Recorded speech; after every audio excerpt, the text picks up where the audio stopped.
Okay, let me see. Share screen. Yes. Sounds is good for Oksana husband.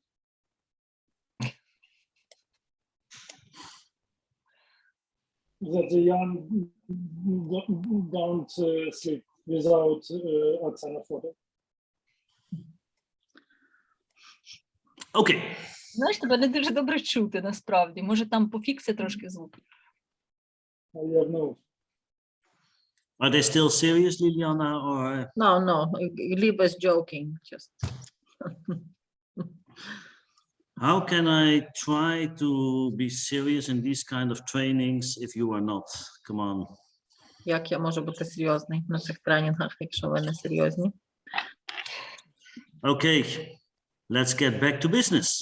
Так, давайте повернемось до справи. We discussed the basic skills, yes? Ми обговорили базові навички, так? So who can repeat this, the basic skills? Хто може це повторити? Базові навички, які медіатора?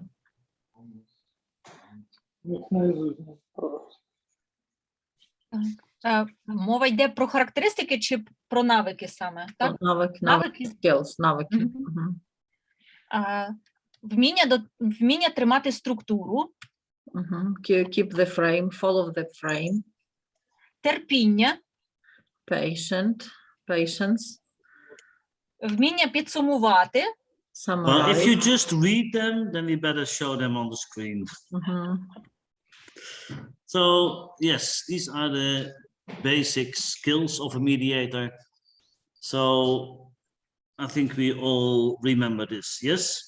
Так, So ми this все is пам'ятаємо. this is the skills, what you must be able to do. Це навички, які ви вміння, те, що ви повинні вміти робити. Good evening, Andre. Добрий Now день. we go to the basic interventions. Зараз ми переходимо до базових інтервенцій. Допоможіть мені interventions to translate difficult word to translate some term. Yeah? Which one is difficult to understand? Intervention.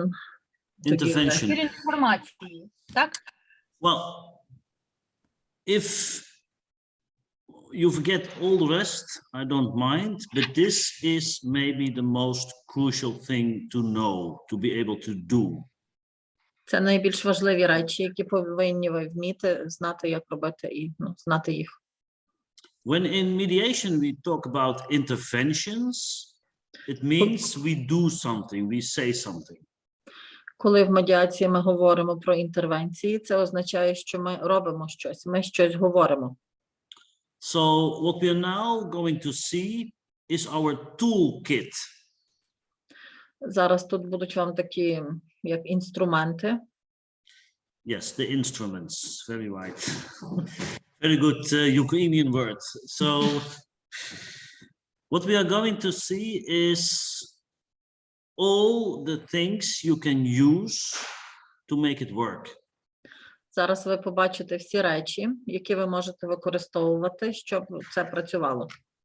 So for today, we will go through this toolkit. Сьогодні ми перейдемо до цих інструментів, So you know what kind of instruments we have. щоб ви знали, що сюди належить.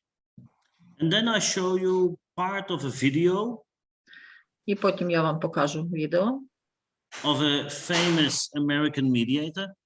відомого американського медіатора. And the problem is, maybe for some of you, it's a bit difficult to understand. Може, для когось буде важко розуміти.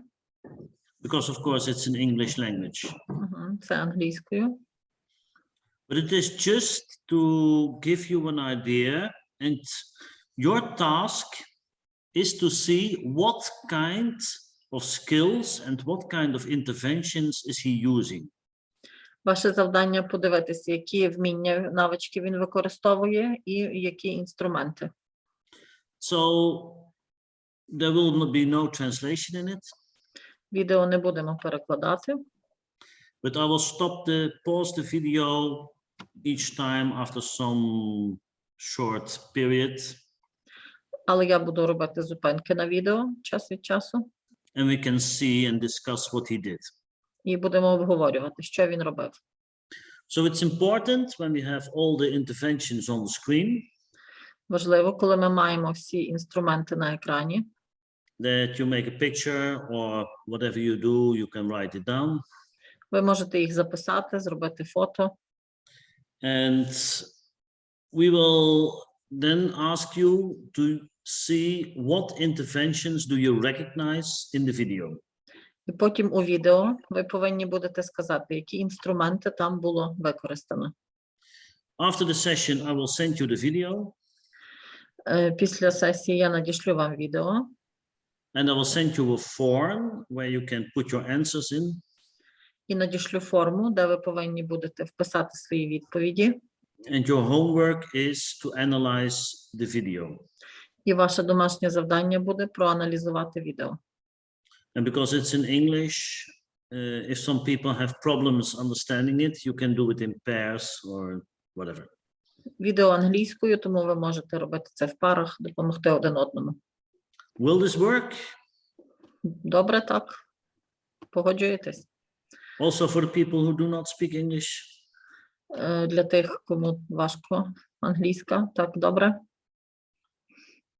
Yeah, everybody okay? Відповідайте, так, Okay. підходить.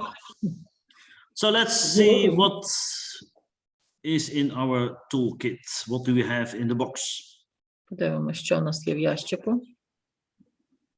We already discussed the summarizing, yes? Ми вже обговорювали підсумки, так? Who can very shortly repeat without reading, please, in your notes, just by memory? Why do we summarize?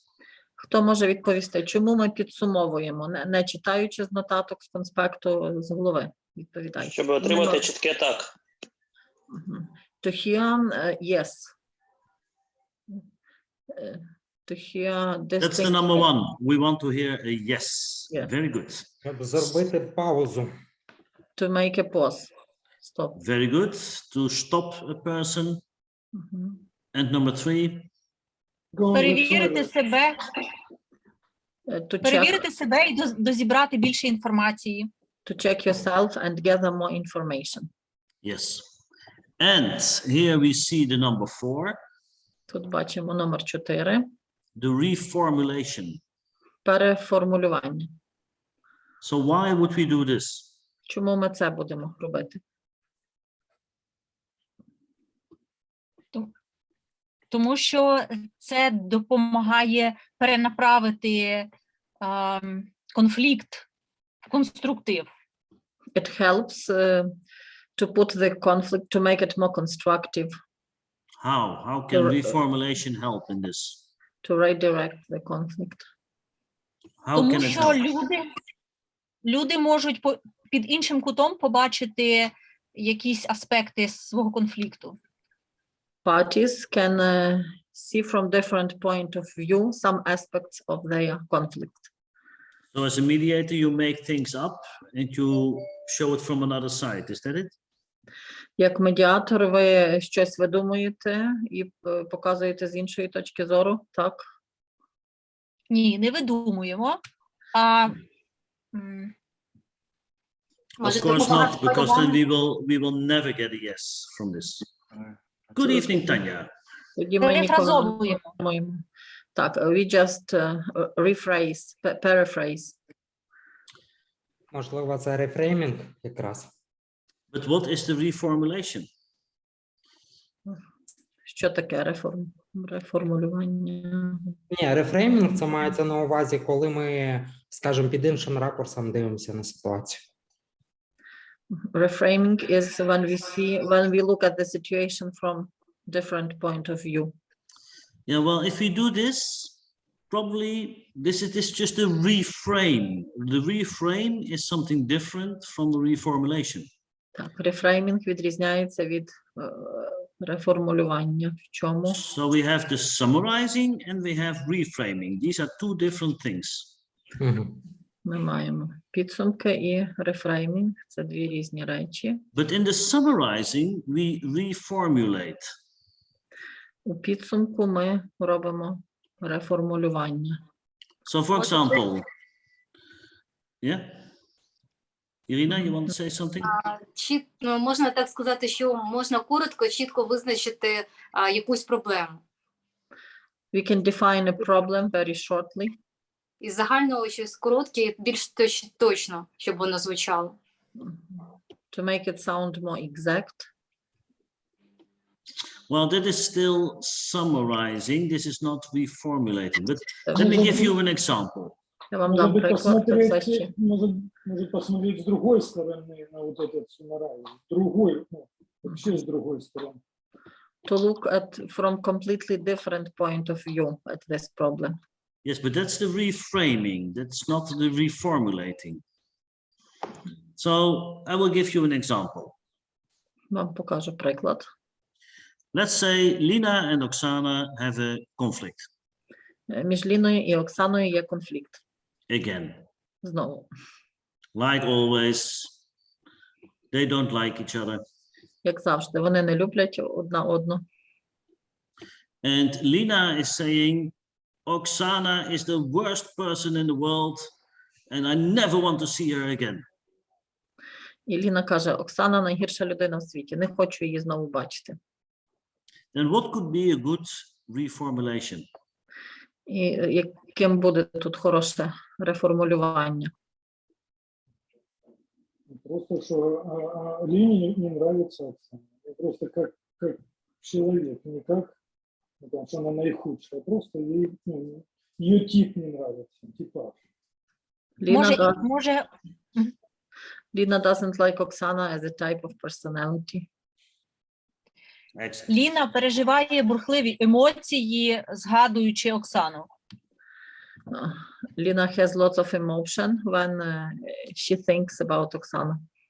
So you do not repeat all the terrible words that she's saying, Ви не повторюєте всі жахливі слова, які вона каже, but you reformulate it in a less severe way. але ви це реформулюєте, більш робите м'якшим. We will see this later. This is called normalizing. Це називається normalizing. Пізніше розглянемо. Нормалізація. So there are several ways to reformulate. You say the same, but then in different words. Ви кажете те саме, але іншими словами. So a reframe is looking at it from a different perspective. Рефреймінг – це ви дивитесь з іншої точки зору на цю проблему. And reformulating is just saying it in a less severe way.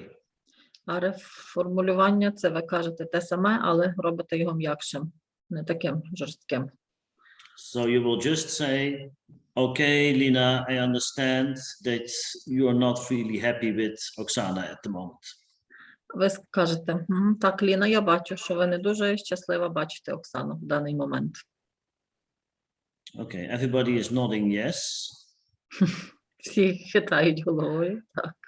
But what did I do now in my summarizing? Але що я зробив зараз у моєму підсумку? Volodymyr, did you hear it? Maybe you assumed, right? I added something. Я щось додав. I didn't notice. So she was saying, Oksana is the worst person in the world and I never want to see Ви her again. констатували емоцію. Прошу. And what, Констатували емоцію. You state the emotion. You say what was the emotion. what was my summarizing? Який був мій підсумок? My summarizing Neutralnie. was, so Lina, if I understand you well, you're not really happy with Oksana at this moment. That was my summarizing. Мій Please підсумок. translate as exact as possible. Мій підсумок був, так, Ліна, я бачу, ви нещаслива побачити Оксану зараз. So what did I add in this summarizing? Що я додав у цьому підсумку? You added time, I said at this moment, yes. maybe. Цей So at момент. this exact moment. Цей And момент. why did I do this? І чому я це зробив? To make it local, not like global. Maybe. If she would say yes to my summarizing, Якщо вона скаже так до мого підсумку, then it means that this is not a normal situation. тоді це буде означати, що це не є нормальною ситуацією. And in the past and in the future, it might be completely different. І в минулому або в майбутньому все може бути зовсім по-іншому. If I just would say, you just do not like Oksana, then it's always. Якщо би я сказав, ви не любите Оксану, тоді це означає, що це завжди, постійно. Yeah. So in this way, you can cheat a little. Тут ви можете трошки так обманювати, чуть-чуть. You can manipulate a bit. Можете трошки маніпулювати. So all these kind of things are reformulations. Ці речі – це все реформулювання. And then we can also use a reframe. Також ми використовуємо рефреймінг. And that would mean that you put it in a completely different perspective. І це означає, що ви це ставите зовсім з іншої перспективи, точки зору. So if I would, instead of summarizing it, I would add something. Yeah. Щоб замість підсумку я би щось додав. So maybe I just summarize, okay, so at this moment you do not really like Oksana. That's summarizing. Якщо б я сказав так, в цей момент вам не подобається Оксана. And I can give some kind of reframe. І я роблю тут рефреймінг. Which could be something like, so you have a completely different point of view from Oksana. Наприклад, я б сказав, у вас зовсім інша точка зору з Оксаною.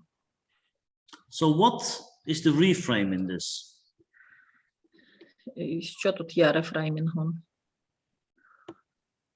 What did I just do with my words? Що я зробив з моїми словами тільки що? Коли сказав, That's a question. це запитання, у Оксани інша точка зору зовсім. It makes it the conflict on a different level. I mean, it's makes it less severe as well. And why? Потому что, ну, чтобы люди думали, задумались, чтобы не было эмоций, а когда люди начинают думать, у них не появится. To make parties think, to make emotions smaller and to make people think. So what did I just do to make it smaller? Що я зробив, щоб емоції так трохи притушити? Ну, что у человека другой... Об'єднали. Об'єднали. Ви їх об'єднали. You united the... So if I just, in the words from Lina, that Oksana is a terrible person, it's a personal conflict on a personal level. Це особистий конфлікт. Якщо Ліна думає, що Оксана жахлива людина. In my reframing, as Volodymyr said, I bring it to another level. У моєму рефреймінгу, як Володимир сказав, я переніс це на інший рівень. And it's not Lina disliking Oksana as a person. І це не Ліні не подобається Оксана як особа. But she doesn't like her point of view. Але Ліні не подобається її точка зору. And that's something completely different. І це щось зовсім інше. Вы отделили человека от проблемы. То есть есть ситуация какая-то не подходящая для других, и вы отделили эту ситуацию от персонального человека, от персоны. So you separate a situation, some problem from a person. Very good, Julia. Very good. Yeah, so you take it away. And if you think back of this conflict continuum, І якщо ви подумаєте назад про цю тривалість конфлікту, the words from Lina were the personal attack. Слова від Ліни, на них буде така особиста атака. Це And особиста. now we bring it back to the left side, where it's still constructive, because it's about the content. І зараз ми переносимо його вправо. Will you repeat the last sentence, please? So we bring it back to the content, to the business itself, to the matter. Переносимо це до змісту назад. So you see, in two simple lines, We Ви бачите, completely changed the setting. двома маленькими лінійками ми повністю змінюємо ситуацію. In the reformulating, У I did- реформулюванні I did two things. я зробив дві речі. I made the words of Lina less heavy, Я зробив слова Ліни менш такими важкими, складними, less direct. менш прямими. And second, I added a moment to it. І я додав момент тут, що в цей момент. And in the reframing, I brought it from a personal attack to a more business kind of conflict. І в рефреймінгу я переніс це з особистої атаки на більш такий бізнес-рівень. So in this way, we go from emotions to facts. Тут ми переходимо від емоцій до фактів. If people say yes to this and go along with this, Якщо люди кажуть так до цього і продовжують далі, we succeeded in a lot of, let me see where I have it. Then we succeeded in having the conflict less severe. So тут ми успішні в тому, що зробили конфлікт менш суворим. So what we did is we went from the right side, the mean-spirited personal attacks. Ми перейшли з правої сторони від таких поганих особистих атак, Lina saying Oksana is the worst person in the world. де Ліна сказала, що Оксана найгірша особа в світі. We brought it a little bit to the left by saying, Right. okay, so you do not like Lina at this very moment. Ми перенесли це трохи вліво, сказавши, вам не подобається Ліна зараз в цей момент. And in my reframe, I jumped to the constructive side. І в моєму рефреймінгу я перескочив на конструктивну сторону. Is this clear? Is this comprehensive? Зрозуміло це все? Студенти, зрозуміло? And that means in this graph, На цьому графіку you went from emotions, Lina saying, she's the worst person in the world, ви перейшли від емоцій, де Ліна казала, що Оксана найгірша людина в світі. if they follow me in the reframe, we go more to the facts. Ми перейшли більш до фактів. And we do de-escalation of the conflict. І ми зробили зменшення, деескалацію конфлікту. You see? And of course, there's the possibility that they do not agree. Okay, then you have to start all over. Є можливість, що сторони не погодяться, тоді вам треба розпочати все знову. So the worst thing that can happen if you do this, if you use this, Найгірше, що може трапитись, коли ви це використовуєте, if they're not yet ready to let go of the emotion. Це вони можуть бути не готовими ще позбавитися емоцій. This is why you always have to do it as a question. Тому ви завжди маєте це робити у формі запитань. So I say to Lina, first in my summarizing, Я спочатку сказала до Ліни у своєму підсумку. so I understand that you do not like Oksana very much at this moment. Я розумію, що Оксана вам не дуже подобається в даний момент. And if she doesn't agree, she's Yes. still very angry. Якщо вона не погоджується, якщо вона все ще дуже зла, She will react, no, I hate her. вона скаже, ні, я ненавиджу її. And then I say, okay, sorry, then I misunderstood. Can we say it again? How exactly do you want to say this? So Тоді я nothing скажу. happened. Тоді я скажу, вибачте, я не зрозумів. Можете ви повторити ще раз, як все відбулося? You're not going into a conflict with Lina because she decides what she said. Ви не конфліктуєте з Ліною, тому що вона вирішила те, що вона сказала. Please, Kleep, please do not fight with the cat. Гліб, не бийтеся з котом. Док. And in the reframe, if she really starts thinking about your reframe, І в рефреймі, якщо вона насправді почне про це думати, про ваш рефрейм, then mostly they do not say anything against it, so you automatically are going to the left. і вона не скаже нічого проти, значить тоді ви автоматично вже йдете в ліву сторону, зменшуєте конфлікт. If she's not ready for it, she will immediately fight it. Якщо вона не готова, вона буде зразу висловлювати точку зору проти. And she will say something like, no, I do not agree with this. Вона скаже щось, наприклад, я з цим не погоджуюсь. And then you say, okay, then I understood in a wrong way, so you just apologize for saying it and you can move on. І тоді ви скажете, я не зрозумів, ви вибачаєтесь за це і продовжуєте далі. So you just try it. If it works, but always do it in a way that you can step out of it. Ви лише пробуєте, якщо все виходить добре, якщо ні, то ні, але завжди робіть так, ніби як ви це пробуєте робити. Yeah, but for sure, never come into the fight with the person yourself. Але ніколи самі не конфліктуйте з однієї з сторін. So don't say, you did say so, so never defend yourself. Ніколи себе не захищайте, не кажіть, ви ж справді це казали. Number 3, open questions. Номер 3, відкриті запитання. So why do we ask open questions? Чому ми ставимо відкриті запитання? Good evening, Herbert, by the way.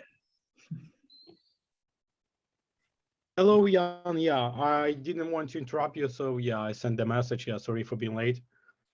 Yeah, we already started, even without you. They said he's not important, you can start. Yeah, I knew that. Yeah.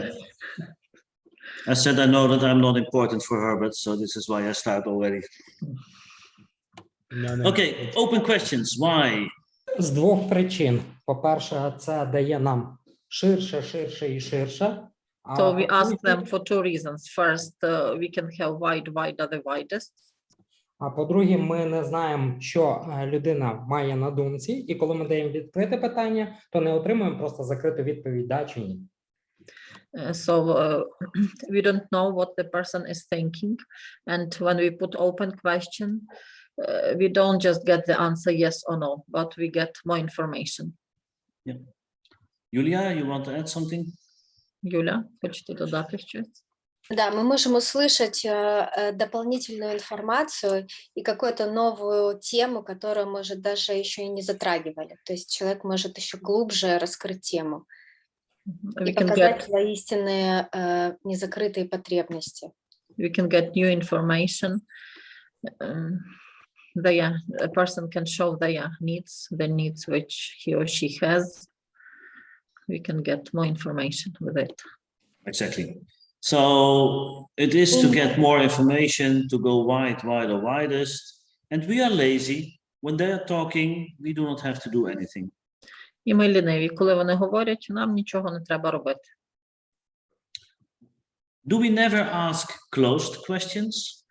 Ми ніколи не ставимо закритих запитань. Чи ставимо? When we summarize. Когда хотим проверить, правильно ли я понял, если мы задаем вопрос, правильно ли я понял, повторяем слова человека, и тогда он должен сказать да или нет, только при помощи вопроса, правильно ли я понял вас. When we just want to check the information, when we ask, do I understand you correctly? And then we ask closed questions. When we So when we want to mark something, when we want to say, okay, so this is what you mean, yes or no? Yes. And this is for sure, for at the end of the summarizing, then you want the yes. Це в кінці підсумку, коли ви хочете почути так. So basically we go as much as possible for open questions to get information, to let people go wide. Ми задаємо дуже багато відкритих запитань, щоб отримати багато інформації. To make people work. Щоб люди працювали. But when we want to mark something, we say, okay, closed question, yes or no. Але коли ми хочемо щось перевірити, ставимо закриті запитання, щоб почути так чи ні. But closed questions are not only yes or no questions. Але закриті запитання – це не лише запитання, на які є відповідь так чи ні. Who can give me another form of closed questions? Who can give me some examples? Хто може дати Альтернативні приклад питання. іншого закритого питання? Альтернативні питання. Alternative questions. What do you mean by alternative questions? Які це альтернативні? Що ви маєте на увазі тут? Зручно в 3 години чи в 4 години. Is it convenient for you to be here 3 or 4 hours? When we have like when we can choose 3 or Yes, but 4? this is still a yes or no question. Це все ще так чи ні запитання. Риторические вопросы. Rhetorical questions, open-ended. But very often this is also yes or no. Дуже часто це теж так або ні запитання. But what about questions like, how many children do you have? А як щодо таких запитань? Скільки у вас дітей? So, boom, that's one answer, no more. Тут буде лише одна відповідь. Yeah. And of course, they can decide by themselves to make it more open. Вони можуть самі вирішити і зробити це запитання більш відкритим. So they can say, okay, I have 3 children and their names are, and they can tell something about the children. That's possible. Вони можуть сказати, в мене 3 дітей, їх звати так, і розповісти щось більше про дітей. But they can also say, I have 3 children. Але або можуть просто сказати, у мене 3 дітей. When I ask, where do you live? Коли я запитую, де ви живете, Okay, you say, Ternopil, stop. ви кажете, Тернопіль. А если я живу на 3 или на 4 страны? If I live in 3 or 4 countries. Yeah, well, not everybody is that lucky. Evgen. Не кожен такий щасливий, як ви, Євген. Then they probably will say something like, well, that's a bit difficult to explain because, and then they can, so always they can avoid giving a closed answer. Завжди вони будуть уникати давати таку закриту відповідь. But normally we do not really mind. But so there are a lot of things that are closed questions, which are not yes-no questions. Є багато закритих запитань, які не є запитаннями, так ні. So what form of questions are actually forbidden in a mediation? Які форми запитань є заборонені в медіації? What kind of question will you not ask as a mediator? Які запитання ви не ставите як медіатор? Starting with what word? Які починаються на якесь слово? Сексуального характеру. Сексуального характеру. Повторіть, будь ласка. Сексуального характеру. Of sexual character. Well, it might even be Можливо. that you even ask, okay, do you still have sex together? That's possible. Ви можете запитати, чи у вас є секс разом. Це можливо. Ті, які починаються з чому? Why questions. The questions which start with the word why. Very good, Oksana. Very good. Дуже добре. And why not? Бо це може звучати як претензія. Так, Или, претензії. или уже вызывает конфликт, оборонительную такую конфликтную историю. It can create the conflict. It can arise the conflict. Make Why? it bigger. Why does it increase the conflict? Чому це збільшує конфлікт? Потому что показывает какое-то недоверие к аргументу. Почему, ну, как бы этот вопрос, что или почему. То есть, Это оправдание. Да. It shows that we don't believe what people are saying. Навіть якщо не виправдовуватися, то пояснювати щось комусь.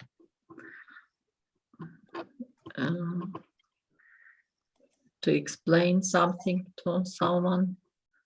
Maybe why would be different for different people. So Why Тому is може бути always різним для різних. why is always an attack on people? Чому це завжди атака для людей? So why do you do this? Чому ти це зробив? At Как that вина, moment, это вина. Ну, потому что это как родитель к ребенку обращается. А у нас должен быть только взрослый. Because it's like parents speaking to a child and we have like adult conversation. yes, but the why is forcing the other to defend him or herself. Чому заставляє іншого оборонятися? It requires an explanation, Воно вимагає пояснення, and the other person will feel, okay, oh, I'm attacked. і особа буде почуватися, що на неї нападають. Which brings them in a negative situation. Це приведе її в таку негативну ситуацію. It brings you in a conflict with the mediator. So the mediator and the client will have a conflict. Тоді медіатор і клієнт будуть мати конфлікт. And it's not good for your neutrality. І це не добре для вашої нейтральності. So, of course, it's the tone in the way you say it. Тон. Тон, в каком вы сказали? Тон. The way you say it, the way you speak. Те, як ви будете говорити це. So, if Jeff Ken is saying, okay, I will go to the match. Якщо Євген Wow, каже, why are you going there? What a great thing. Then it's, of course, not an attack. Якщо Євген каже, я піду на матч, а ви запитуєте, чому ти туди йдеш? Звичайно, це не атака. But if I say, why are you in Dublin? Але якщо я скажу, чому ти в Дубліні? Then, of course, it's kind of an attack. Це трохи виглядає на атаку. Explain yourself, Jeff Ken. Come on. What are you doing there? Поясніть, Євген, що ви там робите? Yeah. I'm lost. Where do you give money? Money for tickets. Where do you give money for tickets? Yeah. So this is why we do not use the why question. So open questions are the most common. So the what questions, or can you tell me, or whatever.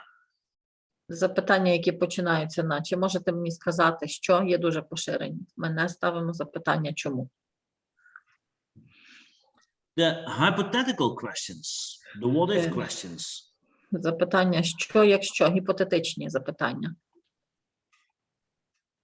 So who can give an example of an hypothetical question? Хто може дати приклад цього запитання? Вы можете привести примеры допустимых вариантов решения конфликта или ситуации? Приведите примеры. Допустим, допустим, если, и какой-то вариант. Начиная с Give допустим. example of possible conflict resolution. What are the possible ways to resolve this conflict? We never go to solution in the inventory phase. This is all about the inventory phase. Це лише фаза збору інформації, і ми ніколи не переходимо до рішень в цій фазі. Но эти решения, вы задаете им вопрос гипотетичный. Не сам человек, не медиатор эти придумывает тему, а спрашивает у... So the mediator is not making the solution, but he asks the parties. Yes, but then it would also be hinting at a solution and asking the parties for a solution, which is also not good. Але це теж буде підказка для рішення для сторін. Це не є добрим. But these what if questions are very often used together with another one. Оці запитання, що якщо, дуже часто використовуються з іншими. So we very often use it in combination with, for example, the worst case scenario. Дуже часто ми їх використовуємо в комбінації з найгіршим сценарієм. So let's say that Lina and Oksana are working together Уявімо, що Оксана і Ліна разом працюють in the same office, in the same room.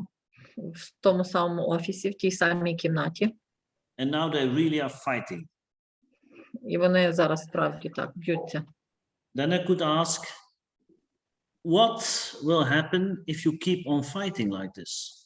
Тоді я можу запитати, що трапиться, якщо ви будете так продовжувати сваритися? Yeah. Then they start realizing, will it be possible to keep on working together like this? How will this fear be in the room? Тоді вони почнуть усвідомлювати, яка атмосфера буде в кімнаті і що буде в майбутньому. I can say it also a little bit more explicit. Можу сказати це більш так відкрито. I can say, would it be possible that you keep on working in the same place like this, feeling like this? Чи можливо для вас продовжувати працювати в тому самому місці і так само почуватися? You see, these are hypothetical questions. Це гіпотетичні запитання. It did not happen, or does it need to happen in the future? Це не обов'язково трапиться в майбутньому, і воно не має трапитись. But it might be. Але це може бути. Yeah. So in your war situation, a hypothetical question could be, what if Putin is going for atomic war? У вашій ситуації запитання може бути, що якщо Путін використає атомну зброю? Yeah, that's a what if question. Це гіпотетичне запитання. Yeah. Or what if Putin will die from his disease? Або що буде, якщо Путін помре від своєї хвороби? These are all hypothetical questions. Це всі гіпотетичні запитання. Clear what we mean by hypothetical questions? Зрозуміло, що ми маємо на увазі під цими запитаннями? One which is maybe the most used, except for, of course, the summarizing, is past, future, present. Один з інструментів, які найчастіше використовуються, минуле, майбутнє, теперішнє. Playing with the time.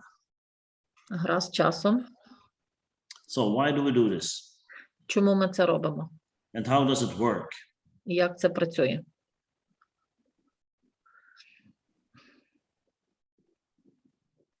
Just to show the perspective, maybe, that it would never last, this conflict.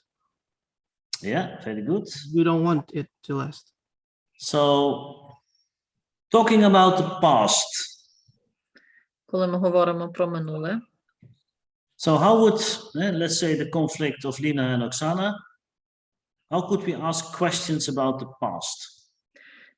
Говорячи про конфлікт Ліни і Оксани, як ми можемо говорити про минуле, ставити питання? Как вы думаете, что было конфликтом? Ну, что причина конфликта? What was the reason of the conflict in the past? Well, but then we are already at the conflict, which is of course possible. Ми тут приходимо до конфлікту, що, звичайно, можливо, що він виник в минулому. But we can make it more innocent. Maybe ask, А ми можемо зробити це таким більш невинним. maybe ask if they had like lunches a few years back.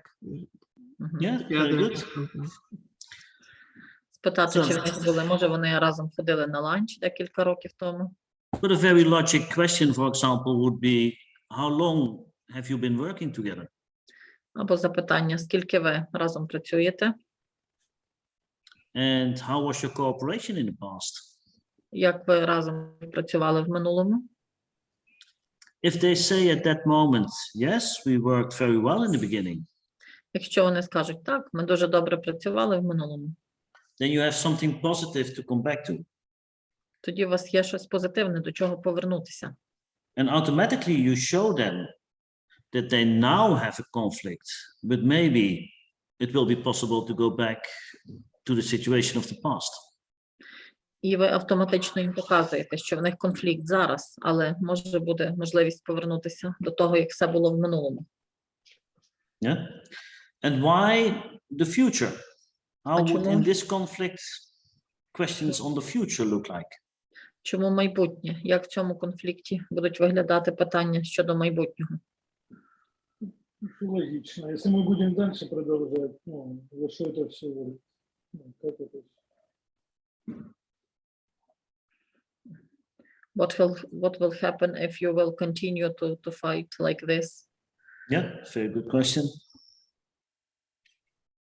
Or in what way would you like to communicate together in the future? Як би ви хотіли спілкуватися в майбутньому? So all these kind of questions about what will happen in the future. Or does any of you want to leave the job? Всі такі запитання, що трапиться в майбутньому, або чи хтось з вас хотів би залишити роботу? So if both of them say no, Якщо обидвоє з них кажуть ні, then they might realize, hey, we have to find a solution because this is impossible. тоді вони мають усвідомити, нам треба знайти рішення, тому що неможливо так разом працювати. Yeah. So we play constantly with past, present, future. Ми постійно граємо з минулим, майбутнім, теперішнім. The worst case scenario, we already spoke a bit about it. Ми вже трошки про це говорили. Найгірший сценарій. So what is the worst case scenario? Який тут може бути найгірший сценарій?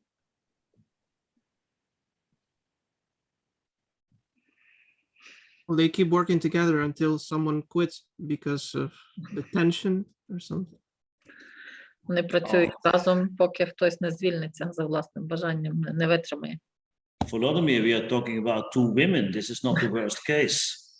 Well, maybe they kill each other. Exactly.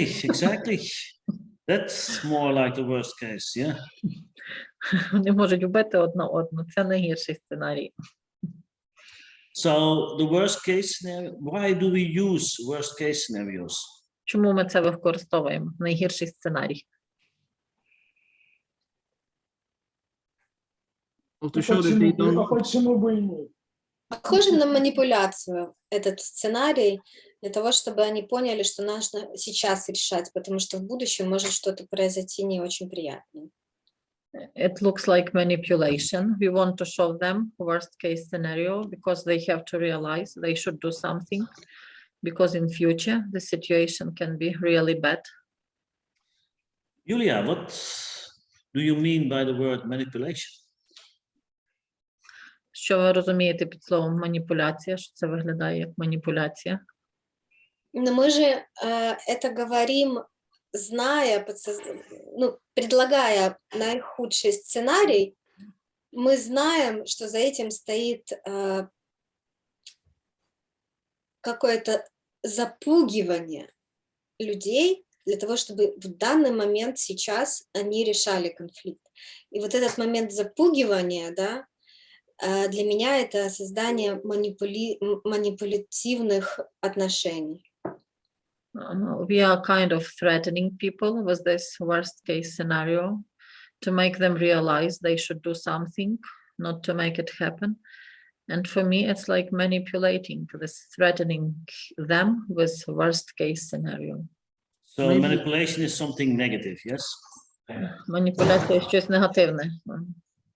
По моим ценностям, да. Yeah, like her values, yes, it's negative. Maybe it is. По моим some ценностям. manipulation. According to her values, it's negative. Well, then in that case, Julia, I advise you never to become a mediator. У цьому випадку, Юлія, я вам раджу ніколи не ставати медіатором. Because everything we do is manipulation. Тому все, що ви робите, це маніпуляція. We try to manipulate their brain, Ми пробуємо маніпулювати з їхнім мозком, to reset their mindset. змінити їхню точку зору, переустановити. Так инструмент не очень корректный. This toolkit is not very correct. Well, mediation is trying to change the mindset of people in a way that they connect again, or at least that they find a common solution.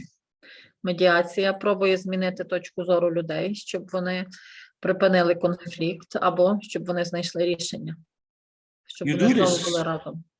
You do this by playing with all these kind of questions, Ви робите це, граючись всіма цими типами запитань, When I gave you the example of summarizing and reframing, Коли я вам дав приклад з підсумку і рефреймінгу, I think this is one of the best examples of manipulation, yes? я думаю, це один з найкращих прикладів маніпуляції, так. But if you do not do these kind of things, then you will never succeed in the mediation. Якщо ви це не будете робити, не будете успішними в медіації.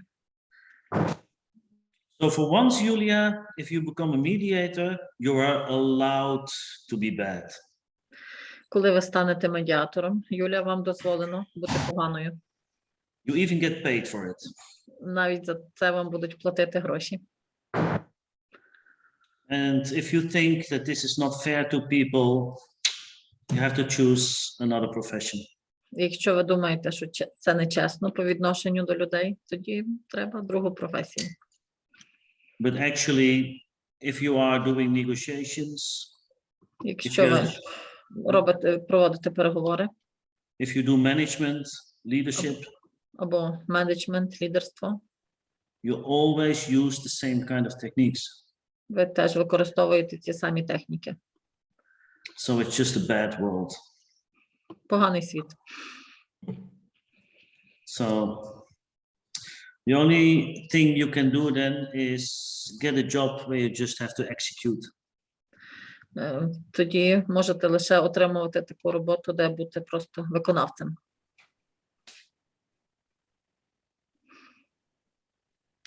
Not agree, Julia? Юля, не погоджуєтесь? Я думаю, что у медиатора должно быть много инструментов. Mediator must have many instruments, toolkits. И если плохой сценарий не повредит психологическому здоровью клиента, почему бы не использовать? Маніпуляція во благо. If worst case scenario won't harm psychological health of the client, then we can use it. Why not to use it? Julia, we just made an agreement. How great. Ми погодились, Юлія. Ми зробили угоду.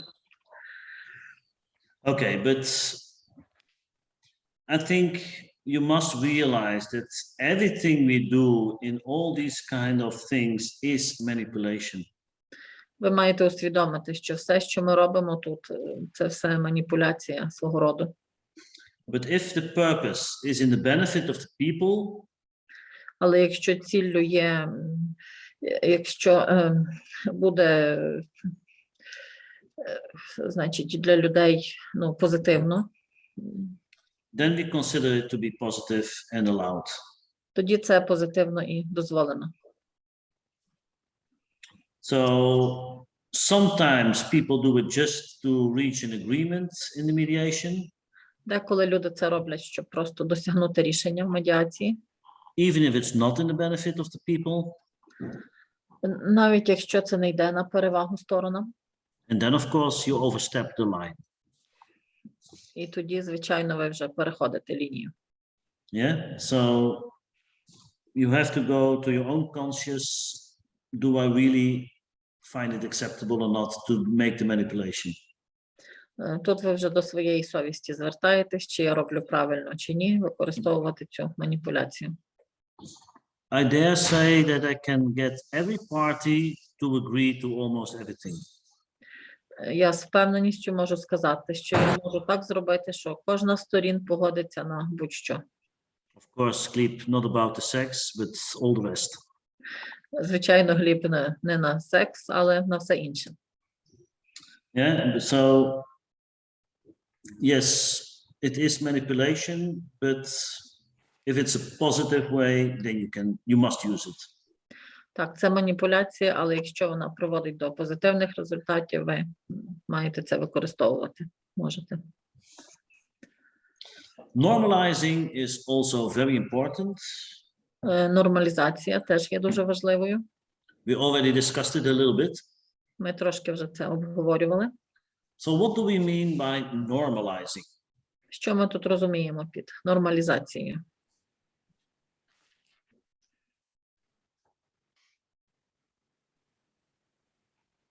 Может, это какое-то подытоживание или фиксация, где мы находимся в процессе? Kind of summarizing, we fix where we are in the process.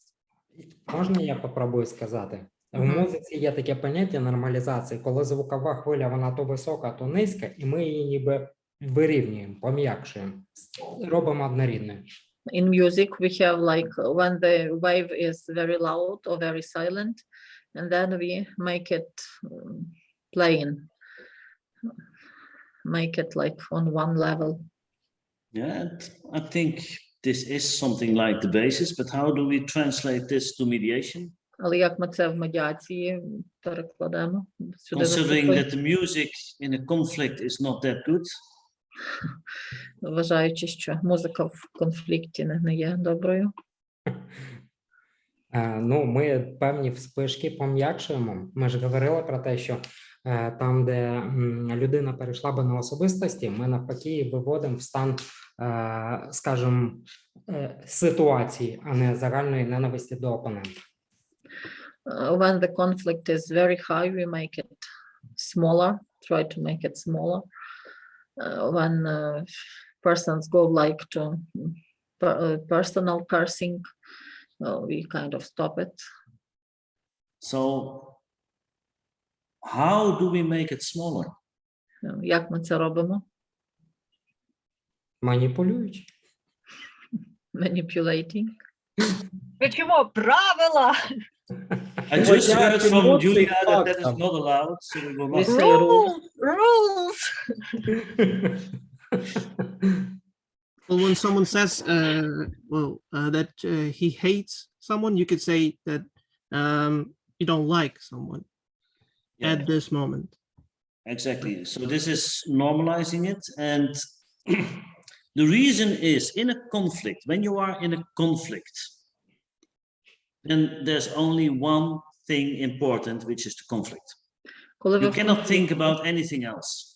Коли ви в конфлікті, є лише одна важлива річ. Ви не можете думати про ще щось.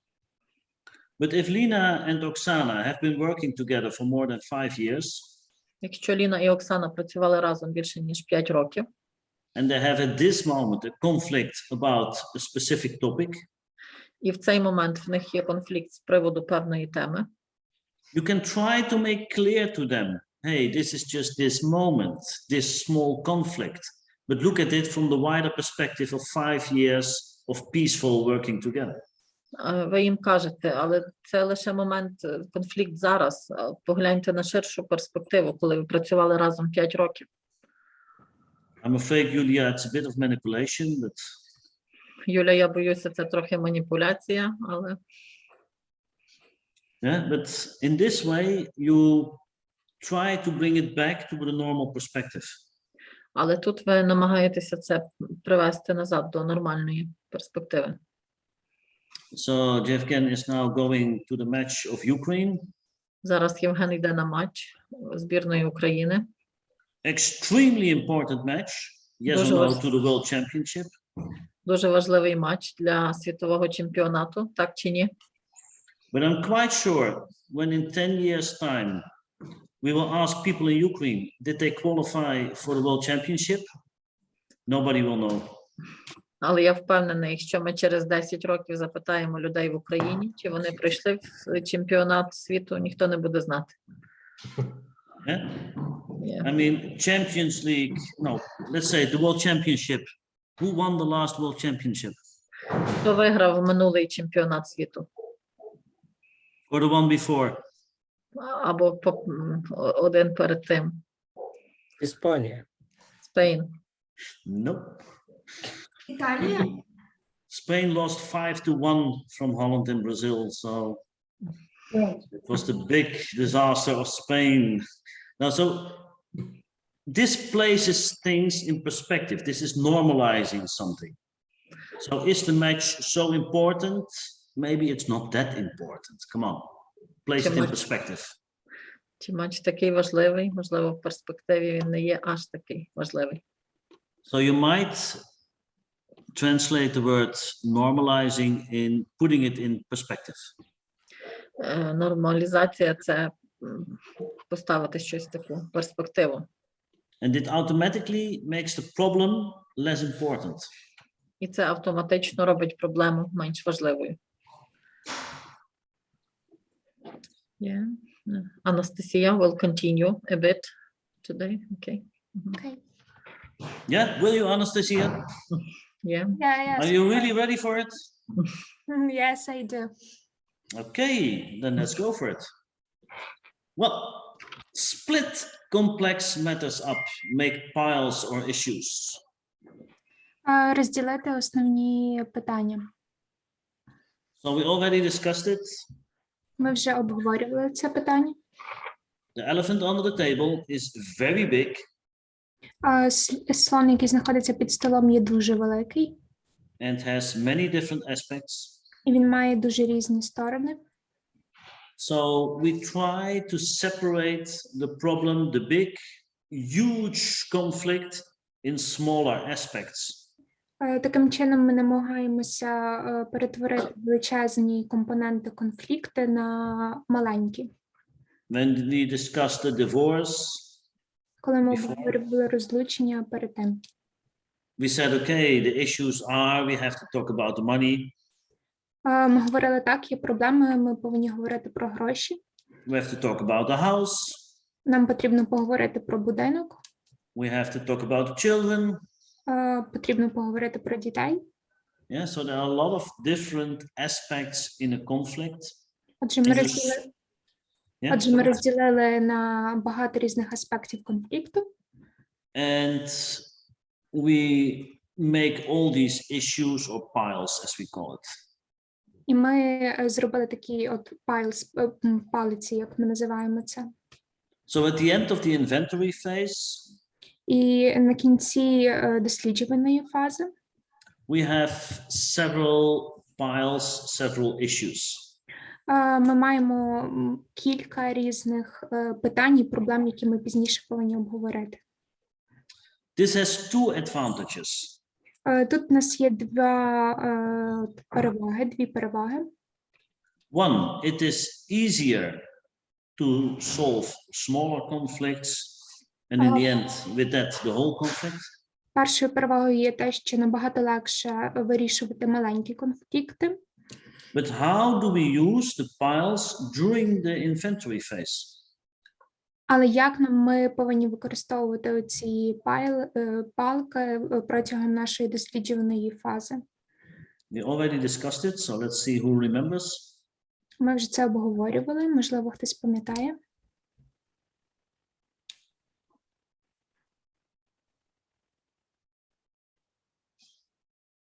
Повторіть вопрос. А як можна по-іншому перекласти ці палки? Я не розумію. Саме маленькі аспекти. So the students are asking how can we change the word piles? Папки, можливо, такі. І piles – це кубки. Тобто, коли складаєш щось на щось, це кубки такі невеличкі. Кубки, типу, на маленькі фрагменти, да? Так, так. Yes, clear? Okay, so how do we use this during the inventory phase? Як ми використовуємо ці кубки протягом нашої досліджувальної фази? It can really help you. Це може допомогти вам. Як собираємо мозаїку, кубики собираємо. I'm sorry, could you repeat, please? Можете повторити? Мы собираем мозаику. Ну, как кубики дети собирают, как мозаику. Как... We are playing like kids. We are putting some cubes together and make the big picture on it. In the end, yes. But during the inventory phase, my mission is to go wide, wider, widest, to get as many different aspects as possible. Так, але коли ми говоримо саме про фазу дослідження, моє завдання є зробити її чим ширшою, тобто ширше і найширше. In total, I want the full scope of the problem. Щоб в кінці я бачив повністю всі аспекти проблеми. And the problem is that Lina is constantly going back to the same point. І контентом таким основним в цьому є те, що Ліна повертається до цієї проблеми. So Lina is constantly saying, Oksana was throwing coffee over my shirt. Ліна стверджувала, що Оксана виприскувала каву на її сорочку. And I want her to pay for my shirt. І вона хоче, щоб та заплатила за її сорочку. And whatever I ask, constantly she goes back to this. І що б я не питав, вона завжди буде повертатися саме до цього питання. So if I make my piles, my issues, Але коли я зроблю такі кубки, I will say to Lina, okay, so for you, a very important part is the shirt which is spoiled by the coffee, yes? я запитаю тоді Ліну, так, отже, для тебе дуже важливою частиною є саме оце питання з футболкою, ну, через каву, яку вона обляла. I write it down on the flip chart. Я це розпишу на фліпчарті. And then each time when she comes back to it, I say, okay, Lina, we already have this point. We will come back to it later, but I need to know something more. І навіть якщо ми пізніше будемо продовжувати, і вона буде наполягати на те, що ми повинні розглянути саме це питання, ми скажемо так, ми це пам'ятаємо, воно в нас є, пізніше ми це обговоримо. And in this way, I can force her to go to other subjects. І таким чином я змушу її змінити свою точку зору на інший предмет. Because people have the tendency to pick out one practical aspect. Тому що люди схильні брати якийсь конкретний один практичний аспект And keep coming back to it. і завжди повертатися до нього. And they hide what they really feel, really think, what is really important to them. І вони саме схильні до того, що надзвичайно важливо для них. So they just sit there and say, well, it's not important. The only thing I want is my shirt back. Адже вони просто можуть сидіти і сказати, що це все мені не важливо, все, що я хочу, це повернути свою футболку. But will it solve the relationship between Lina and Oksana if we do? Але це не вирішить проблему між Ліною і Оксаною. Probably not. Звичайно, що не вирішить. Yeah, so you need to know more. You need to know the deeper grounds of the conflict. Вам потрібно знати більше, вам потрібно знати всі підгалини і початки конфлікту. So this is why we split it up and try to make as many stacks, piles, issues as possible. Саме тому ми розділяємо нашу проблему і намагаємося створити якомога більше таких кубок, як тільки це можливо. Well, then the biggest problem. І найбільшою проблемою. Something that we experienced in Eastern Europe is our worst nightmare. Те, що ми от пройшли в Східній Європі, є найбільшим нашим нічним жахіттям. In Holland, this is never a problem. В Голландії це ніколи не є проблемою. Because we do this automatically. Тому що ми це робимо автоматично. But in Eastern European countries, it's not quite common to talk about the emotions. Але в східноєвропейських країнах не прийнято говорити про емоції. And I mean this really serious. І я дуже серйозно це говорю зараз. And I think Tanya experienced a complete course already in life. You will admit that the emotional reflections were the most difficult part for most people. І, Тетяно, я думаю, що ви підтвердите те, що от емоційна складова є найскладнішою. Yes. It was a closed question, so I get a yes. Okay. Це було закрите запитання. What should I have asked Julia to manipulate a bit in this? Або, можливо, запитати Юлію, чи можна тут маніпулювати трохи? What could have been a good manipulative question? Чи це не було маніпулятивним запитанням? Можно ли, а в чем вопрос? Можно ли манипулировать эмоциями? Yulia is asking, can we manipulate the emotions? Of course, in the end, yes, but this is not what was meant here. Так, звичайно, в кінці кінців так, але це не те, що ми повинні зараз говорити. Я не могу понять, в чем вопрос Яны. Яна, В чём what суть вопроса? the question is, what are you trying to ask Yulia? So I was asking Julia, what kind of questions should I have asked Tanya to manipulate her a bit, to not get only yes or no? Ян запитує вас, яке саме запитання він повинен був поставити Тані для того, щоб трохи зманіпулювати, а не отримати лише закриту відповідь так або ні.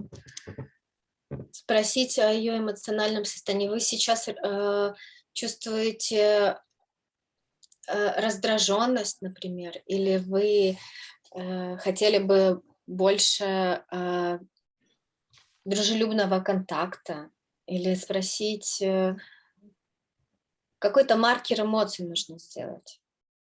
Okay, so you need to put the question on the emotional level. You could ask her, do you feel anxiety when we talk about this emotional reflection, or maybe what emotions do you feel at the moment? That is what you could ask to one of the participants, yes? Так, Я попробую.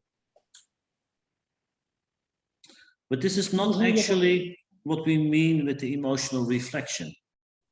Але це не те, що ми розуміємо під емоційною рефлексією. So if I ask about emotions, then yes, this would be a good question. Коли я запитую про емоцію, так, це буде хорошим запитанням. And you should do this. І вам But потрібно зробити. But many of them, they didn't. Але дуже багато не запитують про емоції. But even more important is that very often when you ask an open question, people also give you some of their emotion. А дуже часто, коли ми запитуємо людей саме відкриті запитання, вони також нам відповідають, даючи нам якісь емоції. So you get facts and emotions in one answer. І тоді в одній відповіді ви отримуєте і факти, і емоції. And what do we see then in the summary? І те, що ми бачимо в кінці кінців, People only mention the facts. Люди зазначають лише про факти. And they do not summarize the emotions they hear. Але вони не роблять висновки про емоції, які вони почули від інших людей. So my question to Tanya could have been, okay, Tanya, what did you experience in this during this week of training? І таким чином моє запитання до Тані могло бути: гаразд, Таню, що ви, який ваш був досвід протягом цього тижня? Now she cannot just give me a yes or no answer, so please, Tanya, answer. І таким чином вона не може мені дати відповідь лише так або ні. Можете, будь ласка, відповісти? At the end of learning, yeah, the question was about this. The question was, we are talking about emotional reflection and that it's really difficult for people from Eastern Europe. What did you experience about this during your learning week? Yes, it was like most of people forget to ask or to give emotional reflections, and they asking about facts or doing their job, like okay, and so on, and the next, and so on, and after this it was like similar something with last mediation with Oksana, when we talked to Oksana Muller, that we didn't feel that she is with us, she is playing with us, because it was no connection with our emotions. And it's like emotion reflection when the mediator talks about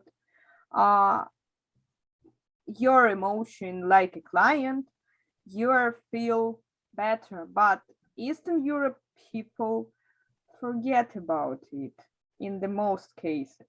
Yes, and it's like I am doing and I'm looking for facts, I'm doing inventory and so on and so on. Maybe you also say this in Ukrainian language? Так, yes, sorry. В більшості випадків впродовж нашого навчання в Дордрехті відбувалася така штука, що люди знали про те, що треба відображати емоції і говорити про те, що я от зараз бачу, або я відчуваю, що ви, можливо, ви зараз так почуваєте чи інше. Так само, як і в нас було на медіації я, може, не дослівно перекладу сама себе, бо я можу забути, що я сказала, але, в принципі, достойно подам свою думку. Так само, як у нас був коментар з Оксаною Ліник на медіації з Оксаною Муляр, коли ми говорили про те, що ми не відчували, що вона з нами. Тому що цієї рефлексії не вистачало, не було приєднання. І, відповідно, начебто ми і чули запитання, я бачу, ви там засмучені або ще що-небудь, але далі йшло, грубо кажучи, інше. Так? І в більшості випадків, коли ми були там на навчанні, це було те саме, коли людина пам'ятала, що треба це зробити, в неї точно це було записано, але вона вклинювалась в медіацію, йшла в медіацію, і вона просто про це забувала. Вона робила раз, два, три, так, робимо дослідження, а отут, ага, добре. Може, десь там питала, про що ви там почуваєте, або я бачу, що ви почуваєте, або ще щось, от такого плану. Тобто вона робила якусь емоційну рефлексію, але це десь там, у мене було записано, галочка, зробив, і пішов далі. І не було приєднання.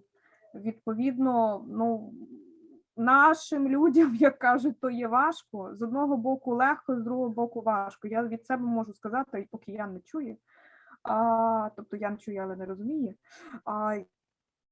мені було як психологу ще більше важко, тому що глибокі питання задавати не можна, а емоції зобразити треба.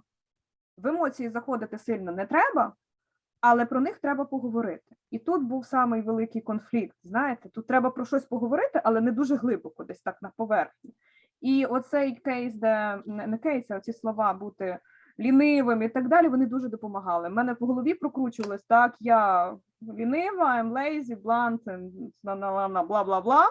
І я так раз, окей, я бачу, що ви почуваєте себе так. І так далі. I'm finished. You said the same thing in Ukrainian now? Almost. More or less, okay. So, можно попробовать вот этот emotional reflection перевести на конфликт Оксаны и Лины? Можно ли задать вопрос, сейчас я задам вопрос, он легенький. Вопрос можно спросить, Оксана, я не знаю, кто там вылил кофе на кого, Лина или Оксана на нее, но спросить, Оксана или Лина, какие вы испытывали эмоции, когда выливали кофе? Вот это мне интересно. Может ли это быть эмоциональная рефлексия? Okay, so Gleb want to make this emotional reflection on the situation that you mentioned about the coffee, and would it be would be a great emotional reflection if we ask Oksana a question? Oksana, which emotions did you feel when you were splitting this coffee on Lina? well, maybe that would feel a bit like an attack. So I'm not quite sure that that's the best question. But what I'm really curious about, Gleb, is how would you summarize what Tanya just said? So if what Tanya just said would be in a mediation, what would be your summarizing of her words? Гліб, як би ви зробили висновок з тих слів, що щойно сказала Таня? Что сказала Таня? Для меня Таня, сказала, она сказала, не надо так глибоко задавати такі питання, чтобы, и не надо так, чтобы глибоко эти эмоции виникали. Все надо, чтобы посередку було, все, золота середина. надо вот этот баланс найти, но это очень долго и только в практике. Пользоваться вот этими правилами. Lazy, widest и все остальное. What Tanya has said is that you don't need to go deep with your questions and you don't need to go deep with your emotions, but you need to find a balance and to follow these rules about lazy, blunt, uncivilized, and so on. Okay. What did we just hear from the summarizing of Glib? Was this facts or emotions? What did he summarize? Що саме Гліб зробив в цьому висновку? Факти чи емоції? Эмоции. He summarized the facts. You should do this. You should keep to the structure. You should not ask deep questions. So he just summarized the facts that Tanya said, yes? Щойно Гліб зробив висновки саме по фактам, які сказала Таня. От ви повинні слідувати правилам, ви не повинні робити того, іншого, тобто лише по фактах. Why not also reflect that apparently the Ukrainian, Georgian, and Azerbaijani had some problems in addressing the emotions, which is an emotional reflection. Armenian. Чому вірмени, от грузини, українці і взагалі Східна Європа мають проблеми саме з емоційною рефлексією? Why not say that she in the mediation with Oksana didn't really feel the connection and didn't feel hurt? Чому от Таня сказала, що під час медіації вона не почула оцього зв'язку з медіатором і не відчула те, що вона була почута ним? She also said these things, yes? Вона ж також це говорила протягом, так? These are emotional things. І це саме є емоційними речами. So you see how easily we just summarize, we just go to the facts and forget talking about the emotions. But the emotions are actually more important. І ви можете побачити тут, як легко ми, роблячи висновок, переходимо саме до фактів, а не до емоцій. Проте емоції набагато важливіші. And this is just about the words. А це лише про слова. I can also say, okay, Tanya, so I could see in your way of moving that it was really important learning point for you. Is that correct? Я можу сказати Тані, я бачу, що от саме ця частина була дуже важливою для вас. Чи це правильно? Чи не так? So then I mention her non-verbal emotions. І таким чином я замітив її невербальні емоції. And of course I do it in the form of a question. І, звичайно, я роблю це у формі запитання. Because I can never be sure that it is correct. Бо я не можу бути впевнений, чи є це правильним. But you see how difficult it is to really give good emotional reflections. І ви можете тут побачити, як важко давати оцю емоційну рефлексію. If we go to phase number 4, the interests. І коли ви доходите до фази 4, коли ми говоримо про інтереси, it's all about deep emotions. Це все про глибокі емоції. So if you do not have the issues, the piles on emotion, you will never get to phase 4. І коли ви не будете мати саме такі проблемні і кубки розділені, коли ми говоримо про емоції, ви не зможете пройти далі. So this is why we have the exercises. Саме тому і для того в нас є вправи. I think we already did the exercise of the carousel, yes? Ми вже робили вправу карусель, так? Yes? No? Yes? Yes. Eugenia says yes, so this was a closed question, so only one answer possible. And then we summarized on the facts and we summarized on the emotions, verbal and non-verbal. Тоді ми саме робили висновки по фактах і ми робили висновки по емоціях, по вербальних і неповербальних. Practice on it, please. Зараз ми будемо практикувати. Okay. Yeah. Next point. Can we make a little break, maybe? I can. Can you? I can too. You are late and you're the first one who wants a break. Come on. I mean, my wife already brought me strawberries. Kerber is sleeping now. So I'm fine, but if you want a break, no problem. Якщо ви хочете от зупинки, перепочинку, то не проблема. Jan, How long? how long the lesson will last? Tell me, how long? How long a break? 5 minutes. 5 minutes. I just hear we have 5 minutes break.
Грубее или мягче? This meeting is being recorded.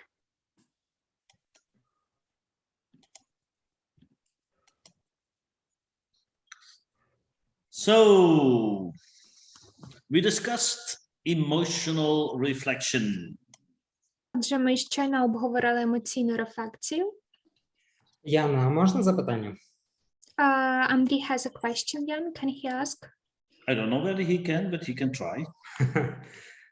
Коли люди знаходяться на різних рівнях, чи емоційна рефлексія, вона зближає, скажімо, їх по рівнях, чи навпаки ми можемо їх таким чином віддалити одне від одного? Okay, so the question is, when people are on different levels, do the emotional reflection make them closer to each other or separate? Well, it can be both. Може, з двох сторін, і так, і так. So it also depends on your objective in what you do with the emotional reflection. Залежить від вашої об'єктивності, як саме ви виконуєте цю емоційну рефлексію. So what you probably have seen already, Ви вже могли замітити, that we very often use these kind of tools in combination. що ми дуже часто використовуємо оці інструменти в комбінації. So if we give emotional reflections, коли ми даємо емоційну рефлексію, this is very often coming back in the summarizing. Вона дуже часто продовжується от висновками, роблення висновками. So it's important to decide for yourself as a mediator. Тому дуже важливо вирішити вам самому як медіатору. Please, Julia, do not listen to this. This is manipulation. Але, Юля, будь ласка, не слухайте це, тому що це маніпуляція. We decide, is it only important for us to keep in mind when we go to phase 4? Ви вирішуєте, чи це важливо для вас залишати те чи інше питання зараз, чи продовжувати йти далі? Is it important to have it as a separate issue? Чи важливо мати саме це питання як окреме питання, окрему проблему? So, for example, Lina is very emotional because, in her opinion, Oksana deliberately threw the coffee over her shirt. Наприклад, Ліна дуже емоційна, тому що, на її думку, Оксана спеціально вилила каву на неї. And she wants to hear a sorry for this. Вона хоче почути вибачення за це. So then it's a separate issue. І це тоді вже буде окремим питанням. Or is it important for you to keep in mind just to know about your emotion?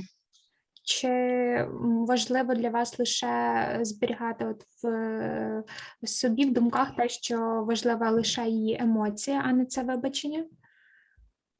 Or do you want, in what way do you want the other party to hear about this emotion? І як ви хочете, щоб інша сторона почула про ту чи іншу емоцію?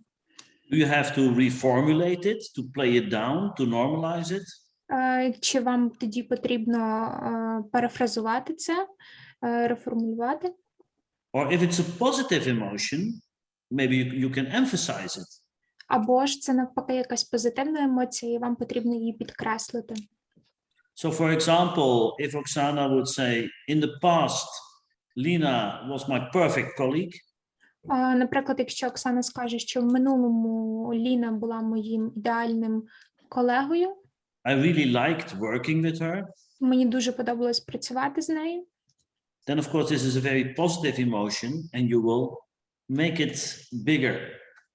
Звичайно, це буде дуже позитивною емоцією, і ви наголосите на неї, зробите її більшою. So you see, you can do a lot of different things with it. Ви бачите, що ви можете робити дуже багато різних речей з цим. But you must make sure that you understand exactly what the emotions are and register it in your head. Але вам потрібно пам'ятати, що ви точно розумієте, що саме за емоцію відчуває та чи інша людина, і ніби зареєструвати цю емоцію в себе в голові. They are at least as important as the facts. Вони є такими ж самими важливими, як і факти. If you do not understand them, you can never go from emotions to facts. Якщо ви не розумієте їх, ви ніколи не зможете піти від емоцій до фактів. Yes, so what we do with it is different each time. Отже, те, що ми робимо з цими емоціями, дуже різне кожного разу. But we must mention them and go into them. Але ми постійно повинні наголошувати на них і говорити про емоції. Is this an answer to your question, Andrei? Чи я відповів на ваше запитання, Андрій? Так, відповіли. Yes, you did. Okay, the next one. The most difficult one, I think. Отже, наступне і найбільш важке, на мою думку. The role separation. Сепарація ролей. So I do a lot of these trainings. Я дуже багато роблю таких тренінгів. And I noticed that people, even after explaining, still find it difficult to really understand what it is. І я замітив, що навіть після того, як я пояснюю оцей інструмент, людям дуже важко зрозуміти насправді, що це таке. So the role separation comes from the systemic approach. Сепарація ролей, відрізнення ролей, вона йде з такого систематичного підходу. So who has any idea what we mean with role separation? Можливо, хтось має якісь ідеї, що ми розуміємо під сепарацією, розрізненням ролей. We already spoke about it, by the way. Ми вже говорили про це, до речі. Может, они должны поменяться местами и поставить друг друга поменять местами, и за счет этого у человека возникнет другие эмоциональные идеи, и он посмотрит на ситуацию с другой стороны. Maybe they should split their roles, and that is why the person could look at the issue from the different perspective. Can you give me an example? Можете дати приклад, будь ласка? Но если пример, кейс про двух сестер, When we were talking about the case about two sisters, можно было бы предложить встать на место сестра, которая была очень близка к матери, предложить ей стать на место сестры, которая была более бизнес-активная. we could, in this case, we could propose the sister who was very close to her mother to take the place of the business sister. И предложить ей посмотреть, какие задачи она хотела бы решить быстрее. Она хотела понять, как работает там охранная система, кто будет убирать за домом, кто будет заботиться о ремонте. То есть вот эти фактические какие-то работы для нее были важны. И предложить ей, как бы она решила бы их. And then after this replacing of this sister, to propose her to fulfill some issues and to like maintain these issues about the thing that they were discussing about this housekeeping. And maybe it is the role separation. И тогда это Please stop. This is mirroring. And we will come back to that later. Зараз ми говоримо про віддзеркалення, і пізніше ми до цього повернемось. So this is actually exchange places. Оце віддзеркалення – це коли йде зміна ролей. So this is not... Yeah, okay, Vladimir. Maybe the role, it's about the roles of not inside the mediation, but let's say the role as a husband, as a partner, as an employee. Exactly. And you need to separate those roles. So if we look at the example of Julia about the two sisters. Коли ми дивимося, наприклад, Юлії про двох сестер. So there's a relationship between two sisters. Ми говоримо про взаємовідносини між двома сестрами. Which is a completely different relation than the sisters to the mother. І ці відносини є абсолютно іншими, ніж ці відносини, які вони мають з матір'ю. Or the sisters to their partners. Або ті відносини, які вони мають зі своїми партнерами. So you must be very clear in what role you address a person. І нам потрібно бути дуже точними, в якій саме ролі ми спілкуємося з людьми. So for example, in the divorce we were talking about. Наприклад, коли ми говоримо про розлучення. As partners, they have a conflict. Вони мають конфлікт як партнери, тобто в ролі партнерів. But as parents to their children, але як батьки до своїх дітей, they have a very common interest. Вони мають навпаки спільні ідеї і спільні бачення. So are you talking to them as parents or are you talking to them as partners? То ви говорите з ними як до партнерів, чи ви говорите до них як до батьків під час медіації? So this is what we, and very often, so for example, in this case of the sisters, the partner was very important. І дуже часто, наприклад, в цьому кейсі, коли ми говоримо про сестер, там партнери були важливі. At least this was the role that Oksana played, made of it. Це те, що грала Оксана, тобто це був роль Оксани. So then you must make them clear that the relationship between her and her partner. І вам, як медіаторам, потрібно дуже точно показати те, що відносини її і її партнера is completely different from the role as sisters. є абсолютно іншими відносинами, ніж коли ми говоримо про відносини між сестрами. When they were younger, they had a perfect relationship as sisters. Коли вони були молодшими, вони мали ідеальні відносини як сестри. Yeah, so make them realize in what role they are and in what role you ask your questions and where are the emotions.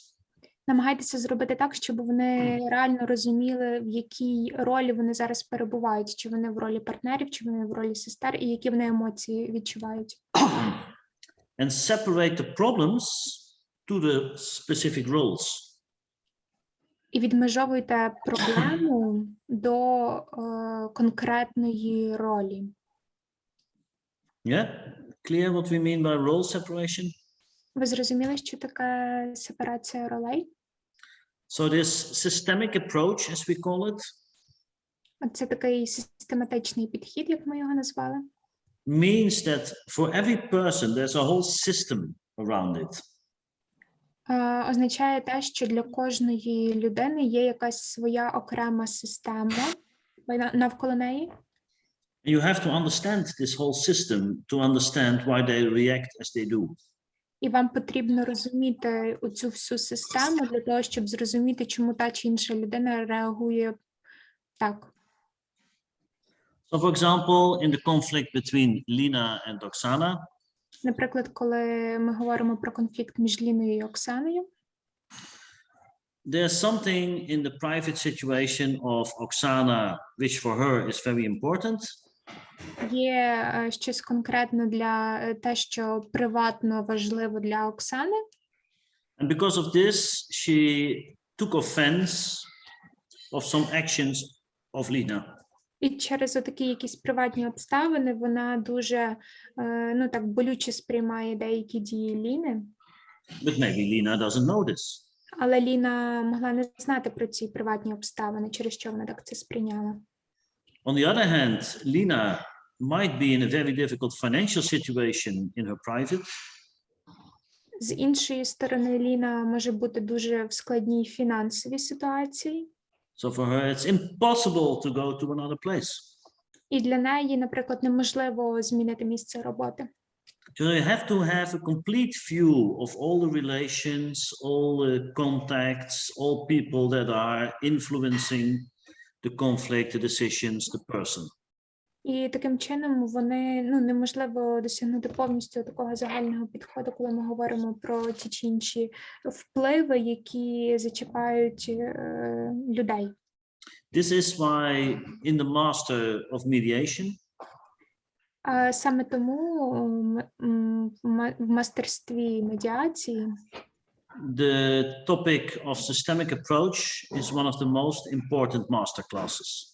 тема такого систематичного підходу є однією з найважливіших протягом занять. We have some very good books about it. У нас є дуже багато хороших книжок про це. Is the role separation clear? Чи вам зрозуміла сепарація ролей? At least for now. Yeah, Clip, what did you say? Я хочу сказать, что это прекрасный маркетинг продажи книг сейчас, бесподобно. It is very good marketing thing on the selling the books on it. It was perfect. Well, unfortunately, Clip, I did not write them. На жаль, Гліб, я не писав ці книжки, So I do not make any money on it. тому я не заробляю на цьому, It happens. але так стається. I only write books that nobody wants to buy. Я пишу лише ті книжки, які ніхто не хоче купувати. Okay. So, next one. Hey, mirroring. Віддзеркалення. Julia, you already explained this one. Юлія, ви вже пояснили це. So, when do we mirror and when do we not mirror? Коли ми віддзеркалюємо і коли ми не віддзеркалюємо під час медіації. Dat is lekker. Хороше віддзеркалюємо, погане не віддзеркалюємо. We need to mirror the good thing, but the bad things we don't need to mirror. Can you give me an example, Oksana? Можете дати приклад, будь ласка?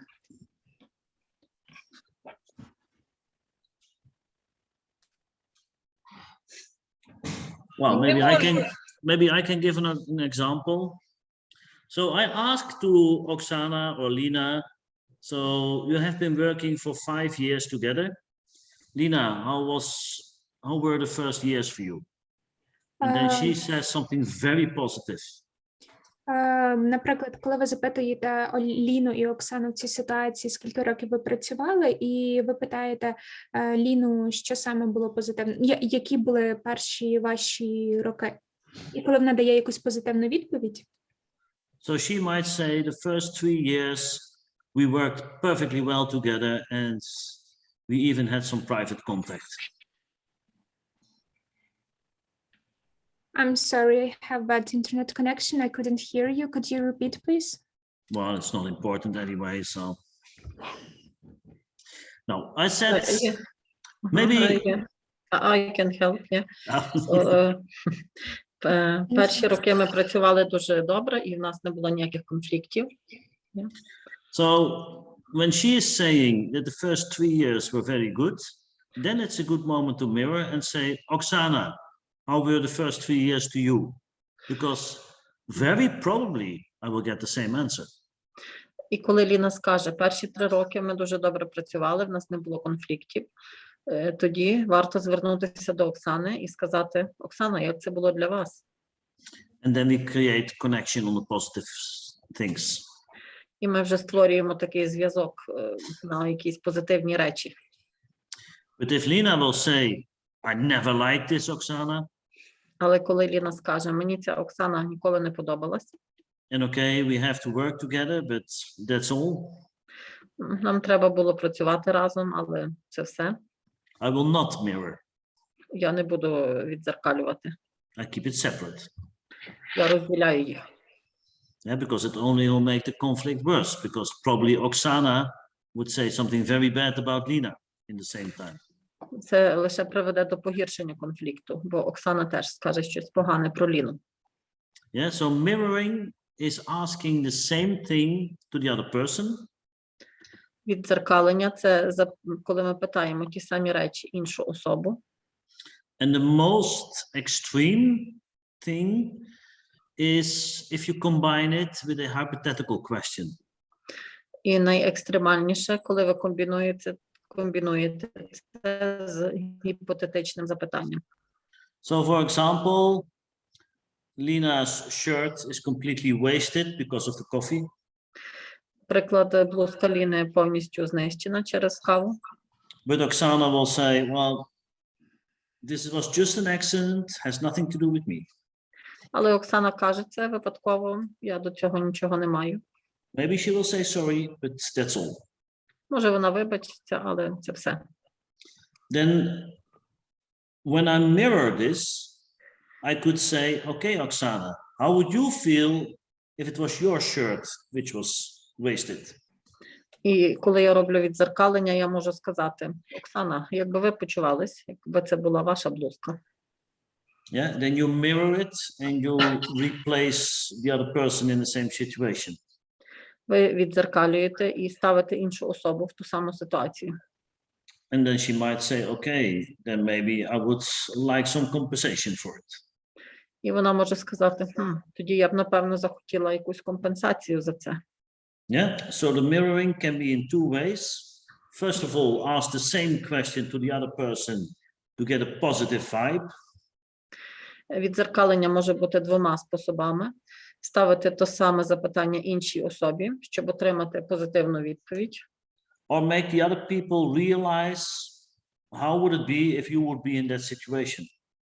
Або заставити іншу особу почути, як би вона почувалася в тій ситуації. Okay. This is our toolkit. Це наші інструменти. Any questions? Запитання щодо цього? Ну, у меня тут запитание просто, разве может быть такая, ну, у меня, как всегда, вот это в реальности, может ли такая ситуация, что кофе вылило? Ну, кофе, оно горячее, это уже сумасшедший человек. Glib has a question. Can the situation happen in the reality that a person can pour coffee on another because coffee is hot? It's mad person. Then a person is like crazy. У мене є запитання по сепарації ролей. Андрій has a question about role separation. Так як основний наш... Well, maybe first to the question of Glib. Of course, this can happen.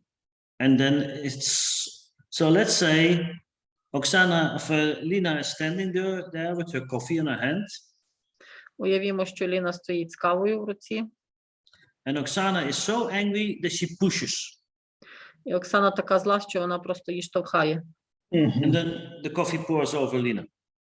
Yes, of course. І кава виливається на Ліну. So the basis is the conflict. She's pushing her because she's angry. Базою є конфлікт, вона її штовхає, тому що вона зла. And you know Oksana, then she immediately gets aggressive. Знаєте, Оксану, вона зразу стає злою. Yeah, so it can happen. It can happen. And it can be... Для меня так понятнее. Ну, вот, извините, у меня такой мозг. Now he understands better. Yeah. Okay, Andre, you also had a question? Андрій, ваше запитання? Якщо основний інструмент наш – це запитання, яким чином, а люди завжди знаходяться в якихось ролях, яким чином, які у нас інструменти для того, щоб зробити сепарацію ролей? If our main toolkit is question, and people are always, і люди завжди знаходяться? Ну, вони завжди в якихось ролях знаходяться. Просто зараз вони в одній, потім в іншій. And people are constantly in some roles. How to make role separation? Well, you must make them understand that they are sitting there in all these different roles, because for them it's one big elephant. Ви маєте заставити їх зрозуміти, що вони там сидять в цих ролях. Для них це все один великий слон. First of all, they do not see that actually the elephant has a lot of different elements. Вони не бачать, що слон має багато різних елементів. Second, they do not understand that there are a lot of other aspects influencing it. Вони не бачать, що є багато інших аспектів, які впливають на цього слона. So in the example of the divorce, у прикладі з розлученням, they are so angry on the other person, вони такі злі на один на одного, which is between partners, як між партнерами це відбувається, that they forget that that is something completely different than being the parent of the children. That they completely forget that this is completely different from their role as a parent. Що це щось зовсім інше від їхньої ролі батьків. So you must make them realize Ви маєте заставити їх усвідомити, that they are fighting as parents, as partners, що вони сваряться як партнери, but they have the same interest to have a good, loving situation for their children. Але вони мають ту саму ситуацію, щоб бути хорошими, люблячими батьками для дітей. Because they can no longer make this difference. Вони не можуть зробити тут якусь різницю. And very often, for example, the woman is very angry because her father is influencing her. І дуже часто жінка буває злою, тому що її батько на неї впливає. And you must make her see that her relation to her father is something completely different from the fight that she is having with her husband. І ви маєте заставити її усвідомити, що її відношення до тата щось зовсім інше, ніж цей конфлікт її з партнером. So this is what your role is as a mediator. Ваша роль як медіатора to separate the issues, розділити ці речі, to make them clear that they exactly see what roles there are. Щоб вони чітко бачили, в яких вони ролях, які в них є ролі, And what part of the conflict is connected to what role? і яка частина конфлікту пов'язана з якою роллю. Yes? Тоді виходить, що як ми констатуємо емоції, так же і констатуємо і ролі. When we state the emotion, so we state roles in the same way. Exactly, absolutely. So we even have these small puppets. У нас є такі маленькі ляльки. And we even show it on the table. What are the different roles to make it visible? Ми навіть на столі показуємо, які є різні ролі, щоб зробити це наглядно. Yeah, and so last time I told you some of my practical cases, yes? Минулий раз я розказував вам про свої практичні кейси. In one of the cases, we even went to this horse therapy. В одному з кейсів ми зверталися до кінної терапії. Which was something of the systemic approach. Це було щось системного підходу. Because then people are placed in a certain situation. Люди є поміщені в певній ситуації. So we do everything to make it as concrete and clear as possible and visible as possible for them. Ми робимо все можливе, щоб зробити це таким чітким, конкретним для них і наглядним. Таким наглядним, як можливо. So you can draw it on the flip charts, or you can use the puppets, or I even use sometimes some cup. I say, okay, this is you as a man, this is you as a woman. So here's the woman, okay. And then I take other things for the other people around it, make it visible. Робіть це, щоб було наглядно. Можете малювати на фліпчарті, можете фігурки використовувати, або я деколи використовую чашку, телефон і різні речі. And then I take away, for example, the father of the wife. І, наприклад, я забираю батька від дружини. And I can ask her, okay, what difference would it make if he would not be there? І тоді я запитую, що зміниться, коли його не буде там? Then she might say, okay, that would make it more easy for me, then I don't have to think about his feelings. Це буде легше для мене, я не повинна буду думати про його почуття. Yes? More or less clear? Більш-менш зрозуміло. А приведите пример ролей, если это бизнес-конфликты.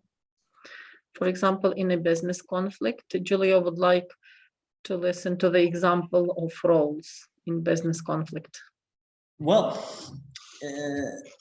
you might think that there's not much emotion in a business conflict. Ви можете думати, що в бізнес-конфлікті немає емоцій. But I once had on one day, quite interesting day, I must say. Але я чув одного дуже цікавого дня. I had 5 mediations. У мене було 5 медіацій. All with the same tax inspector.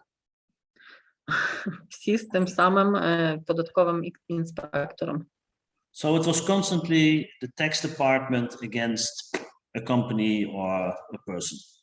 Постійно це був податковий відділ проти компанії або ще проти когось. Okay, so this tax inspector comes in, he's one of the parties. Цей податковий інспектор заходив, він є однією з сторін. And in the first mediation, the other party was a woman of 76 years old. І в одній з медіацій іншою стороною була жінка 76 років. And she brought her tax advisor. І вона привела свого радника з податків. And the tax inspector said, you were still working, you're still the owner of some pubs. І так інспектор по податках каже, ви все ще працюєте, ви володієте кількома пабами.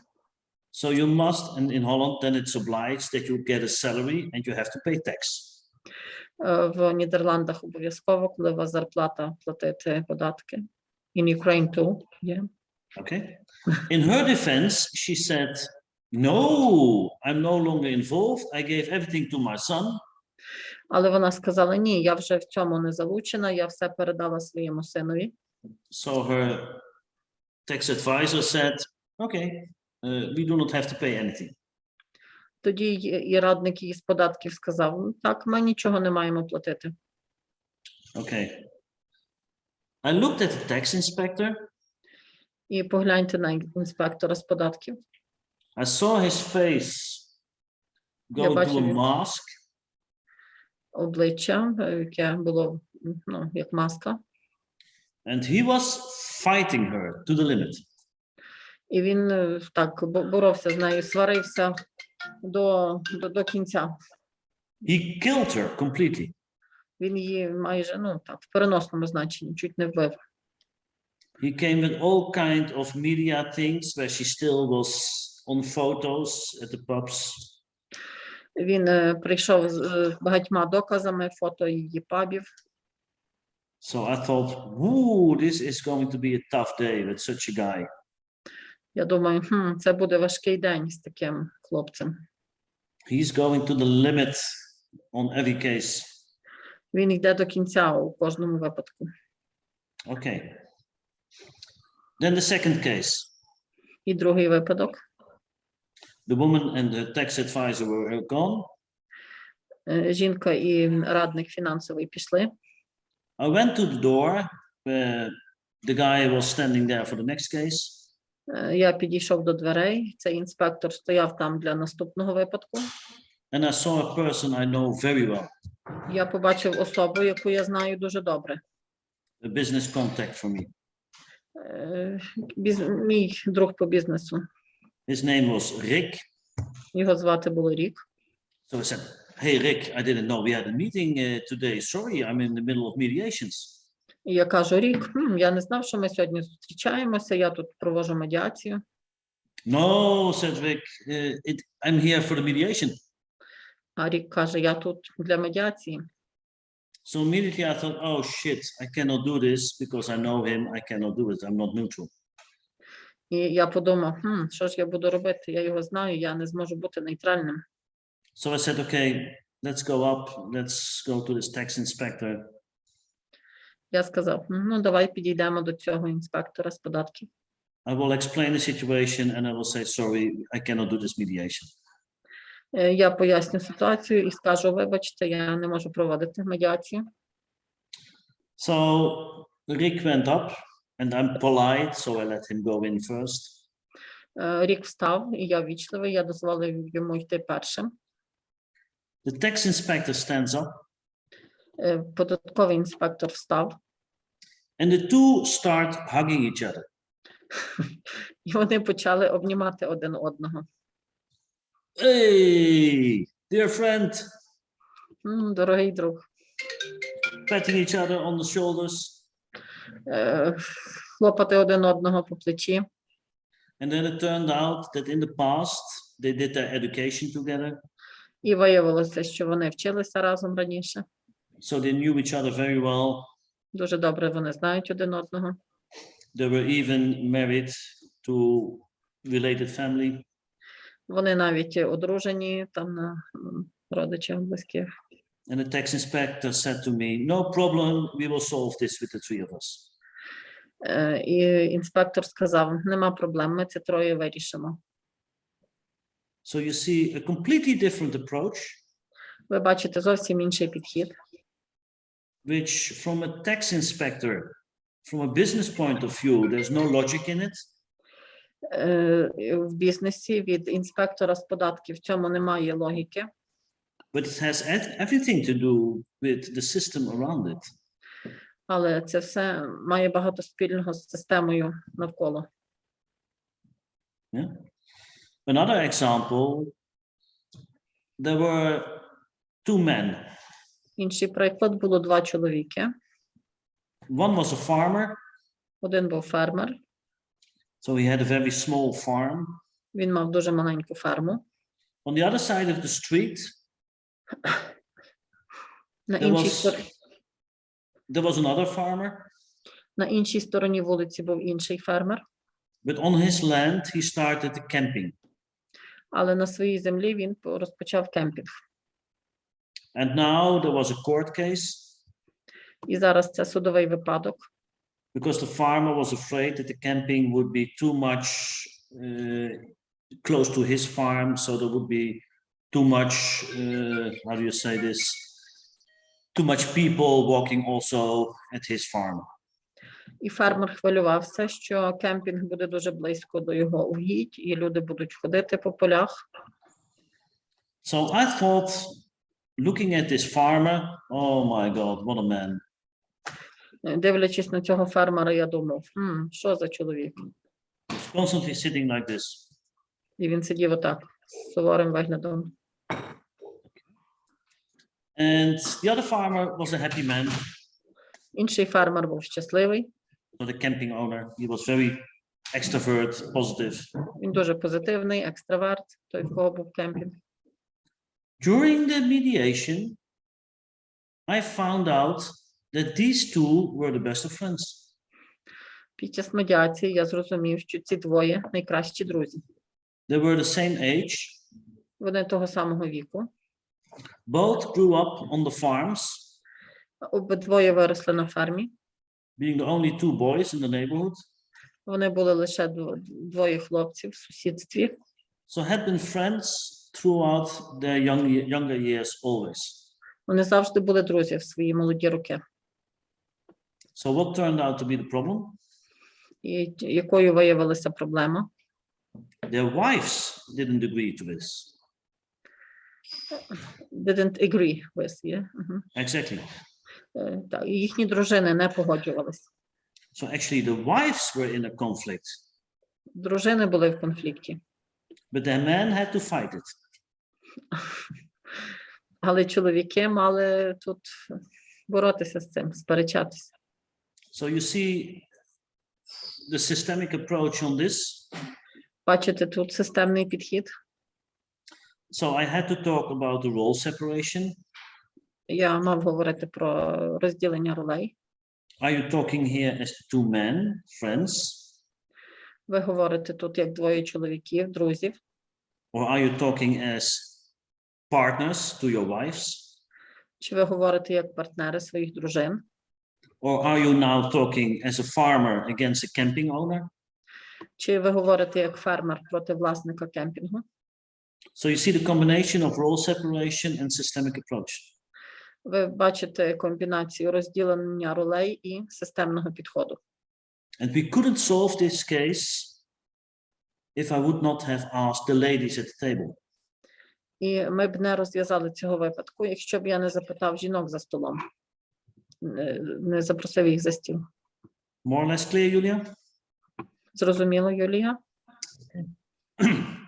Well, as I'm really lazy and I already did too much work tonight. Як я справді лінивий, і вже я сьогодні дуже багато працював. Now it's your turn to work. Зараз ваша черга працювати. Let me go to the video. Зараз подивимось відео.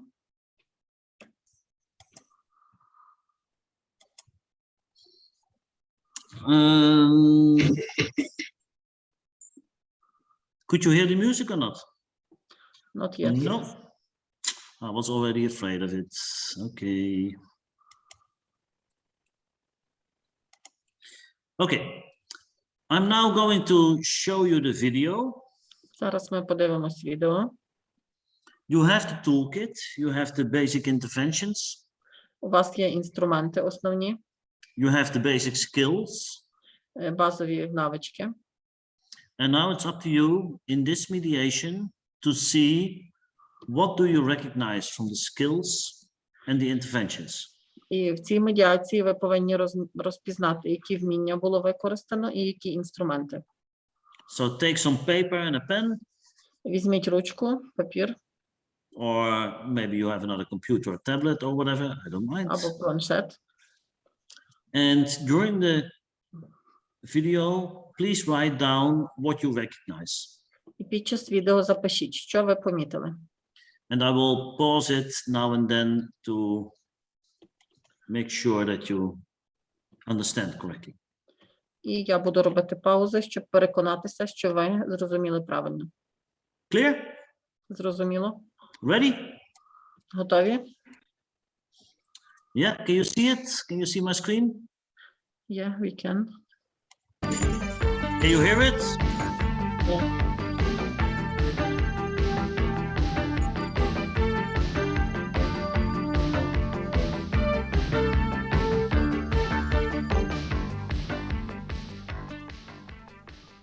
The Anderson and the McDougals, I don't have a lot of information about why you're here today, but just so I get your names correct, might I start with the Andersons first so I can call you? Sure. What would you like to be called by? Cynthia. Cynthia Anderson. Cynthia and I'm Brian. And Brian, the McDougals? I'm Catherine McDougall. And I'm Ron McDougall. Ron. Now, I have the skimpiest of details of why you're here today. Are you related to each other? Can you give me a hint? What We are neighbors in the same block. I understand. Okay. What I'd like to do then is get a nutshell, in a nutshell, what seems to be the problem to date, and I'm just going to let you give me an idea where we lie today, and then I'm just going to cut you off because then I have many more questions to ask of you. Could I let the McDougals come in? Okay. First impression. Перші враження ваші? Very nice mediation. Very professional. Reframe. Он говорит без конфликтогенов и только говорит какая-то ситуация. Ну, то есть он не обозначает тему как конфликт, просто о чем-то говорит. So he doesn't like state the conflict. He just speaks about something. Well, actually, they already had the first phase in signing the contract, etc. So this has already been done. So they know something about the mediation already. So, okay. Consider this frame already there. Фрейм вже, значить, фаза фрейм закінчена, вони вже підписали контракт і знають дещо про медіацію. Но он задал им открытый вопрос. Расскажите мне про ситуацию. Ну, что-то он там про вопрос задал. So he put open question, tell me about the situation. Yes. If you look at his body language, what do you see? Якщо на мову тіла подивимось, що ви бачите? How would you describe it? Give it some words. Як ви це опишете? Дайте якісь слова. Спокойная речь у него, очень мягкий тон голоса. Mild tone of voice, like calm speech. What else? Подвижный, активный. Active and Подвижный. like dynamic. Dynamic in terms of interest. Динамічний seems- в поняттях інтересів. Заинтересованный, да? Він демонструє зацікавленість цими людьми і дуже активно повертається і до одних, і до інших. He demonstrates interests in the parties and he goes from one party to another. But is he like this? Він так сидить. In this active, No, he's well positioned in the space. He doesn't well have to positioned in move much. space? Sure. He doesn't have to move much to refer to each party. Just Yes. subtly moves. So he can see all of them at the same time? Sure. Він може бачити їх всіх одночасно, так? But please also note that he's sitting there not only speaking in a calm way, but also sitting in a relaxed, calm way. Він також сидить розслаблено, не тільки говорить розслаблено. Мгм. Do you recognize this? Пізнали це? So in this way, he immediately creates a certain atmosphere. Таким чином він створює певну атмосферу. An atmosphere in which it's easy to express your opinion. І атмосферу, в якій легко виразити свою думку. It's inviting for people to tell him something. І атмосфера, яка запрошує людей розказати йому щось. So the environment seems safe. Атмосфера безпечна, and he has real interest. і він дійсно зацікавлений. And this is exactly what you want to express as a mediator. І це саме те, що ви повинні виражати як медіатор. So he goes to both sides, so he doesn't have any particular feelings about anyone, so he's neutral. Він нейтральний, в нього нема певних почуттів до одної з сторін, він переходить від одних до інших. He's calm, he doesn't have a conflict. Він спокійний, навіть вважаючи, що є конфлікт. He's stupid, I do not know anything about this. Він тупий, я нічого не знаю про це. So he's saying, I haven't the skintiest idea why you are here. Він каже, в мене нема ні найменшої ідеї, чому ви тут. So please tell me, please come. Будь ласка, розкажіть мені, розкажіть. Yeah, you see how important even this starting moment is on this. Ви бачите, наскільки важливий навіть є цей початковий момент. Yeah, so don't be nervous, active, sitting and concentrating on yourself. No, concentrate on them. Концентруйтесь на них, не сидіть такий насуплений, сконцентрований на собі, а на них. Okay. First, I don't know which Ron or Catherine who might want to give me a nutshell problem. What's going on? I think perhaps you should start here. Well, we were asked if we would come here for mediation. Our lawyer suggested it, and we said okay because we really want this situation cleared up. Basically, the Andersons have threatened us.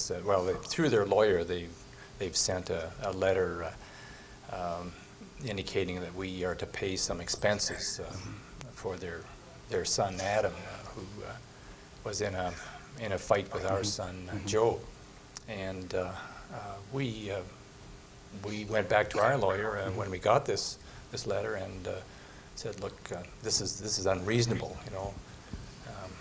Adam was the one that started the fight, and in fact, earlier a couple of weeks ago in the schoolyard, he attacked Joe, and Joe was. So what we have here is a situation where. Okay, what did he just do? Він зробив. Він 1 хвилину дав йому поговорити і зупинив його. He allowed him to speak for 1 minute and then he stopped him. He interrupted him. Summarize. Перебив, підсумував. Uncivilized, blunt, but in a charming, nice way. Нецивілізований, тупий, але таким позитивним способом. Yeah, you see, without insulting the person, he Не stopped him. ображаючи людину, зупинив її. I go back a little bit. This is Я unreasonable. трошки повернуся. Adam was the one that started the fight, and in fact, earlier a couple of weeks ago in the schoolyard, he attacked Joe, and Joe was. So what we have here is a situation where there's lawyers involved. Right. There's your son that's involved with their son. I understand. We got and your neighbors. Yes. And I think it got stuck, so let's try it again.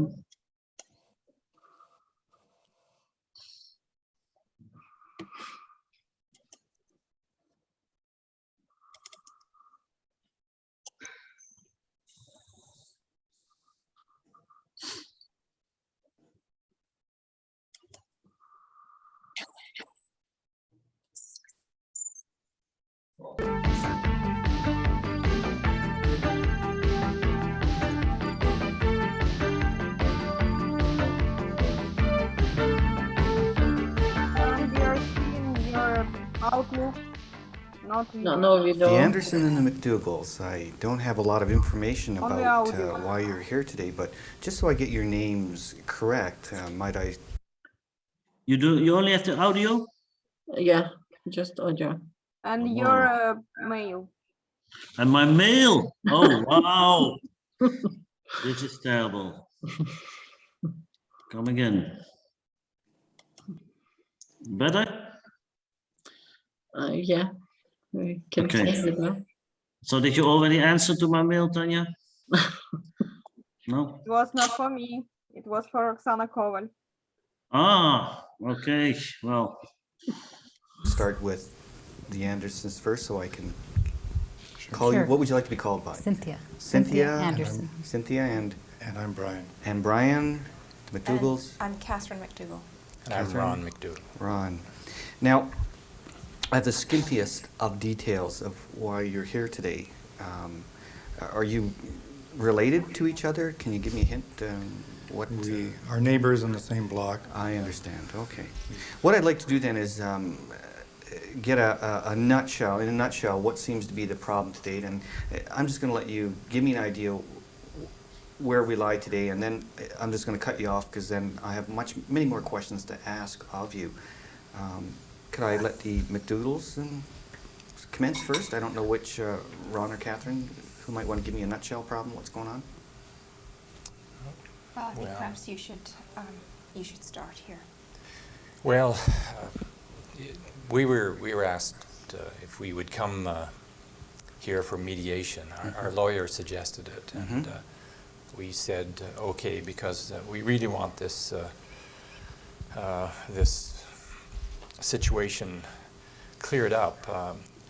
Basically, the Andersons have threatened us. Well, through their lawyer, they've sent a letter indicating that we are to pay some expenses for their son Adam, who was in a fight with our son Joe, and we went back to our lawyer when we got this letter and said, look, this is unreasonable, you know.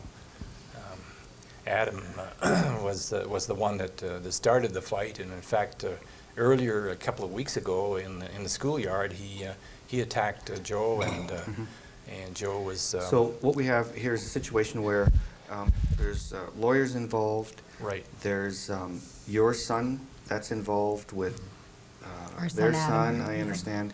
We got and your neighbors. Yes. And right. So I haven't heard so far that you've ended up in a fight. It's your boys that have ended up in a fight. Am I on the right track so far? I went over after Joe and Adam had gone at each other in the schoolyard, and Adam hurt his knee, and I went over to the Andersons just to see what was going on, you know, and tell them to keep their son under some sort of control. He can't go around beating up on kids like that. And I was just standing at the front door, and Brian threatened me. He said if I didn't get off the property, he'd beat the shit out of me. Okay. And I just don't stand for that kind of thing. So it's good that you guys come here today to try to resolve this before it escalates even further, from what I can see. It seems it's gone pretty far, you know, Might to have I- a guy threaten you. Might I check with the McDougals to gain their impressions of the problem to date? We're the McDougals. I'm sorry, and with our the son is- Andersons. and our son Yeah. is Joe. and Okay. They're Joe- the Andersons. Joe? Yeah. Joe? Yeah. Oh, okay. Andersons have got Adam.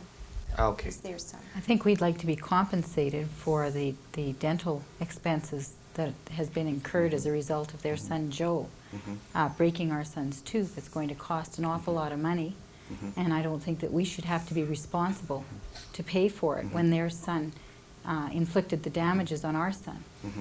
Well, The McDougals don't seem to be willing to take any responsibility for Joey's actions. We've talked to Adam and we tried to get the story straight, and they seem to think it's all Adam's fault, and he comes home with a tooth missing, and now we've been to a dentist and thousands of dollars. We think that we should be compensated for the bills we're looking at, and it's going to be ongoing. It's not, doesn't just end there.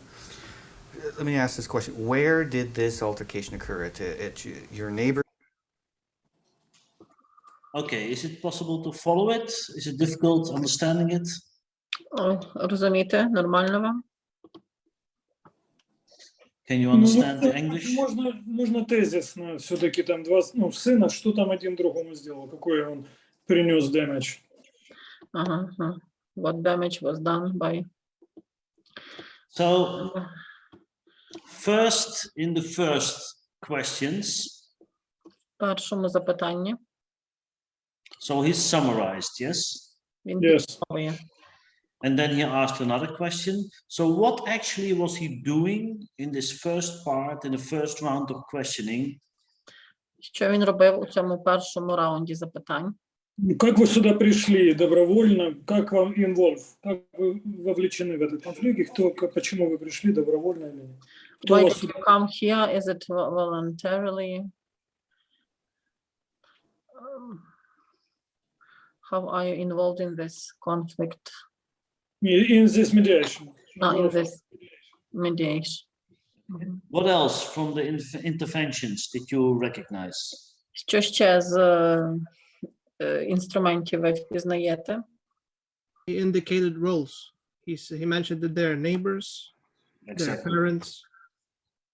That's it, I guess. So this is actually his question. So I heard that your boys got into a conflict. I didn't hear that you as parents got into a conflict. So he's immediately separating roles. Він відразу розділяє ролі. Він каже, я чув, що це ваші хлопці в конфлікті, а не ви як батьки в конфлікті. Yeah, so try to follow what he's doing based on the basic interventions. Намагайтесь слідкувати за тим, що він робить, базуючись на основних інструментах. Did it occur at your home? Did it occur where? Between our two sons? Or- Yes, yes, Oh, between Well, the two there've been boys. two altercations. Did they both occur at the same place, somewhere else? You know the details much more than I do. The I'm earlier just one trying was to- at the schoolyard. Okay, one happened at a schoolyard, and the one where someone lost their teeth? I think that was on the way to school as well. The Okay. boys were walking and Joe just went up and hit Adam. And How long have you been neighbors? How long have you lived side by side? Well, we were in the neighborhood first. We moved into the neighborhood about 14 years ago when our houses were built. And I'm not quite sure when the it wasn't too long after that, and actually we were at one time quite good friends and used to socialize back and forth. And So if you're 14 years, how long might you be? Oh, probably maybe 9 or 10 years there. They were in 9 or 10 before. years, okay. So I just want to go backwards a little bit. In the years that you've been neighbors together, has anything like this ever arisen? Not to this No. degree. So this is Our something, kids used to play together. Yeah, a lot. Yeah. They were in each other's houses all the time. They were good friends. I understand. Okay, so we had Adam and Joey in both houses, back and forth. And you've been neighbors beside each other for at least a decade with no problems to that's date. correct. When you had problems in the past, I assume you had some, how did you resolve them then? The children resolved them. There were never any extensive problems that required adults to be involved in any of the problems. So up till now, the boys have been fairly responsible and worked things out themselves. Is that correct? Well, the boys don't seem to be getting along. We're trying to find the reason why. Okay, what did we recognize from our toolkit? Що ви розпізнали з інструментів? Present. Он использовал past, future, present. He played with Задавал вопросы, как долго вы были соседями и были ли в прошлом такое. И они начали рассказывать. He asked the question, for how long have you been neighbors? And they started to speak. And what immediately could he sense? He could sense that there was a good relationship in the past. І що відразу він міг відчути? Він відчув те, що в минулому вони були хорошими сусідами.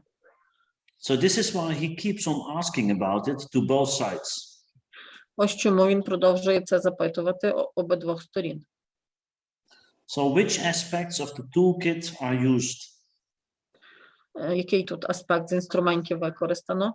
Emotional reflection. Відзеркалення. Mirroring. So you see a lot of aspects are used. He is using past, present, future.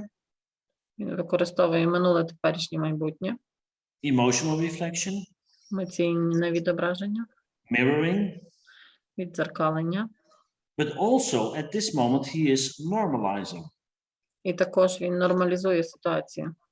How can it be that for so long you were good friends, solved your problems so well, and okay, now you have a conflict? Як це могло бути, що стільки часу ви були хорошими друзями, а зараз ви в конфлікті? So you see how seemingly without any real work, he's just putting all these interventions together. Бачите, як він легко разом ці всі інструменти поєднує. It doesn't cost him any effort. Це йому не викликає ніяких зусиль. So in this way, you must be able to use your toolkit. Ви маєте вміти використовувати свої інструменти таким чином. Why, but the McDougalls don't, or in my opinion, don't think that Joey's responsible for any of the conflict that's going on between our two sons. I just wanted to ask a few more questions about how it was in the past, and then we're going to jump right to the Okay. present circumstances. So here you are together for a decade as neighbors. When you as neighbors had difficulties with each other, how did you resolve your personal difficulties? I know some neighbors, for example, have to build a fence. Did you have to build a fence between each other? No, we've never had any problems. Okay. We've not had Fence was problems. already there. My wife would talk to Ron's wife or resolve something, or maybe Ron and I would sit down and talk about something, but nothing this big has ever come up before. So, in the past, each one of you have had a relationship with each other in an effort to resolve difficulties before they got too severe. Am I on the right track? There really weren't any difficulties. We got along quite well. It's just been in the last while that the friendship that our sons had, which I think we certainly were really pleased to have, started to deteriorate. And Joey would come home and say he's just not willing and not going to be around Adam anymore, and he didn't like Adam's friends. He really was, I think, at first quite disappointed that Adam wasn't as good a friend with him anymore as he hoped he would stay. How old are these boys? 14. Okay, so really since about age 4, for a decade, they've been friends with each other. Would it be fair to say that what we see today is an anomaly? That it's so unusual that it's very confusing for all of you parents? Oh, yeah, it's never happened before. We've never had this problem with any of our neighbors. We've always been on good terms with everyone. We're in a cul-de-sac. Everybody knows everyone else. We I like meant it there. with the boys. That the fighting they've had is something that's very foreign to all of. Okay, what did we see? What did we hear? Що ми побачили, що почули? And поставить что-то в перспективе, то есть он на перспективу задал вопрос. He asked the question like about the future, about the perspective. Мне кажется, он роль родителей, начал роль детей и роль родителей сейчас начинает. Made role separation, role of parents and children. Well, you see, we are now only 9 minutes in the video. Бачите, ми продивились лише 9 хвилин відео. Can you see already how wide he is going on everything? Ви бачите, як широко він зайшов на все. How much information you already have? Скільки багато інформації ви вже маєте. And not just about the fights. Не лише про бійку. How much do we know about the fights? Що ми знаємо про бійку? Practically nothing.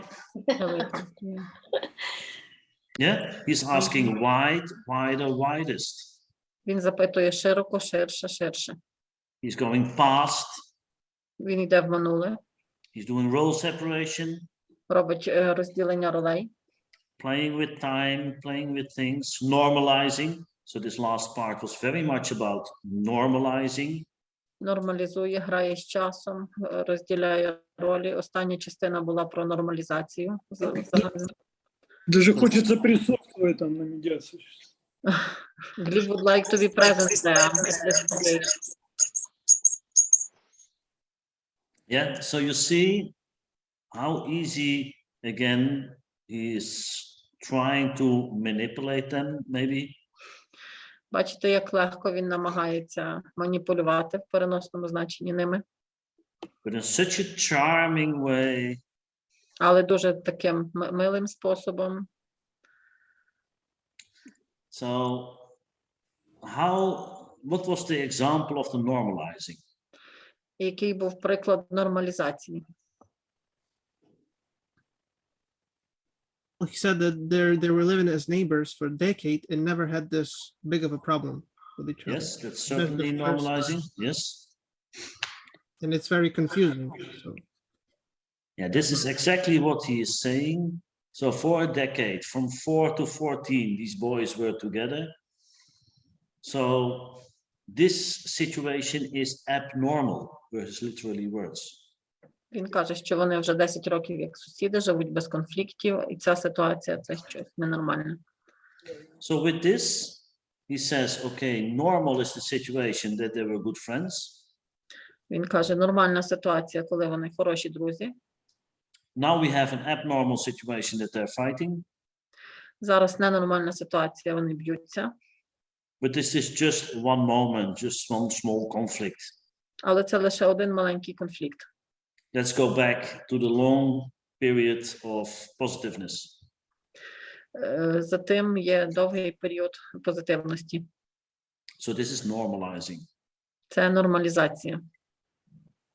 It's all new. It's just since the beginning of the school year. Okay. Maybe a little bit during the holidays.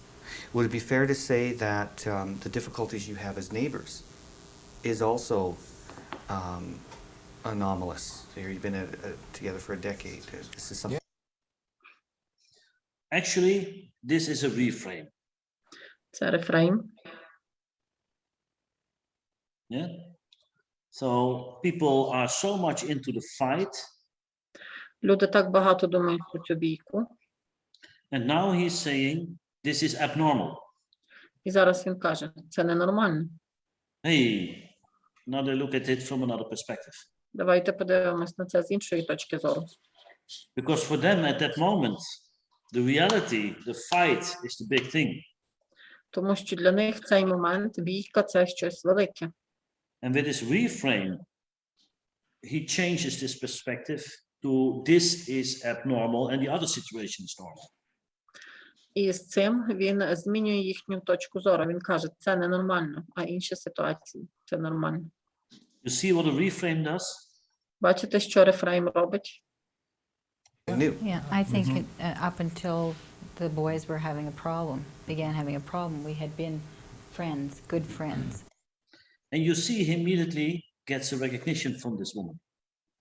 І він від цієї жінки вже дістає підтвердження. And once the friendship started to disintegrate between the boys, then it started to become a problem amongst the adults.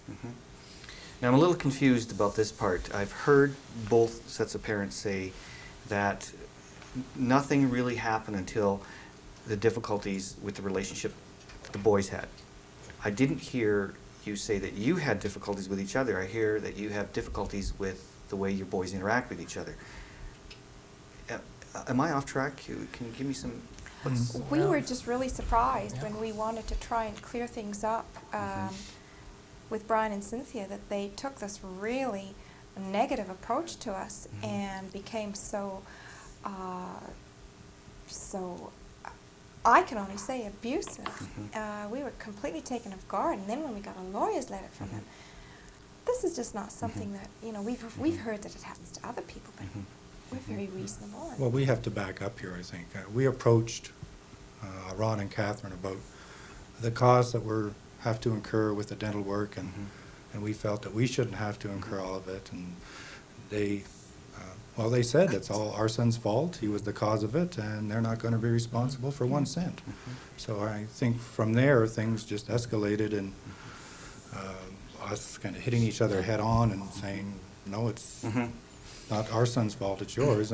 But to me, we're the one that's being penalized here. Okay, what happened just now? Що відбулось тут? Спрашивал эмоции. Тут он начал эмоции, их эмоции. He, repeat please, Гліб, He's повторіть. discussing about emotion. Each other, each part. Sure, yes. So when they started and they gave their first impression of the conflict, Yes. they were opposites. Коли вони почали і розказували перше враження від конфлікту, вони були один проти одного. And now you can see it already starts turning a bit. They also look at their own role in it. І ви бачите, зараз все повертається. Вони зараз дивляться на ролі один одного. So if you look at the man who's now still on the picture, Якщо ви подивитесь на цього чоловіка, he literally said, okay, I have to take the blame for this. він майже сказав, я маю за це взяти вину на себе. And then, of course, he gives the explanation why he did it. І він пояснює, чому він це робить. But at least he's looking at his role and what he did wrong. Але він дивиться хоча б на свою роль і що він зробив не так. This is already a big switch. Це вже велике таке переключення. Actually, as a mediator, you know at this moment you will solve this case. І як медіатор ви бачите в цей момент, що ви вирішите цю справу. If you cannot get them to this point, you will lose, but now you can be sure you will manage.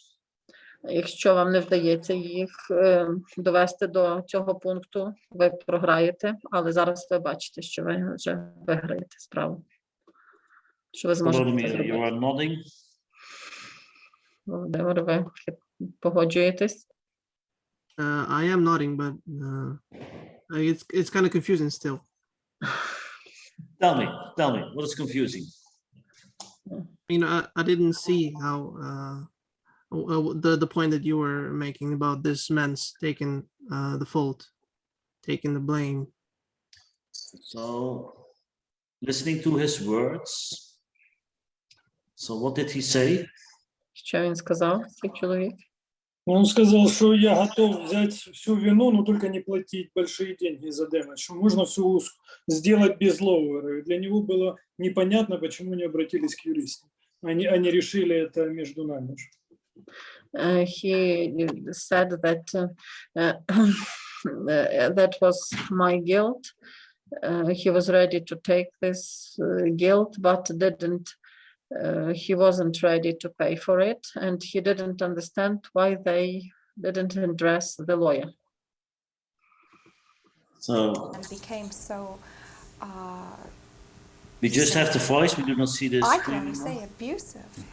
We were completely taken off guard, and then when we got a lawyer's letter from him, this is just not something that we've heard that it happens to other people, but we're very reasonable. Well, we have to back up here, I think. We approached Ron and Catherine about.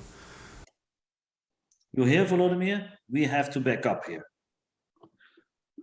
Чуєте, Володимир, вони сказали, ми повинні погодитись to back up. How can we paraphrase? Back up to, we have to admit that we did wrong. Прийняти це, визнати, що це невірно. So, you see, that's very important to listen to each of these small sentences. Ви бачите, дуже важливі ці всі маленькі речення. Directly after this, Прямо and після цього. I think Gleb pointed it out correctly. Гліб правильно підкреслив, показав. He said, we have to back up on this. So, okay, he's admitting that they were guilty for this.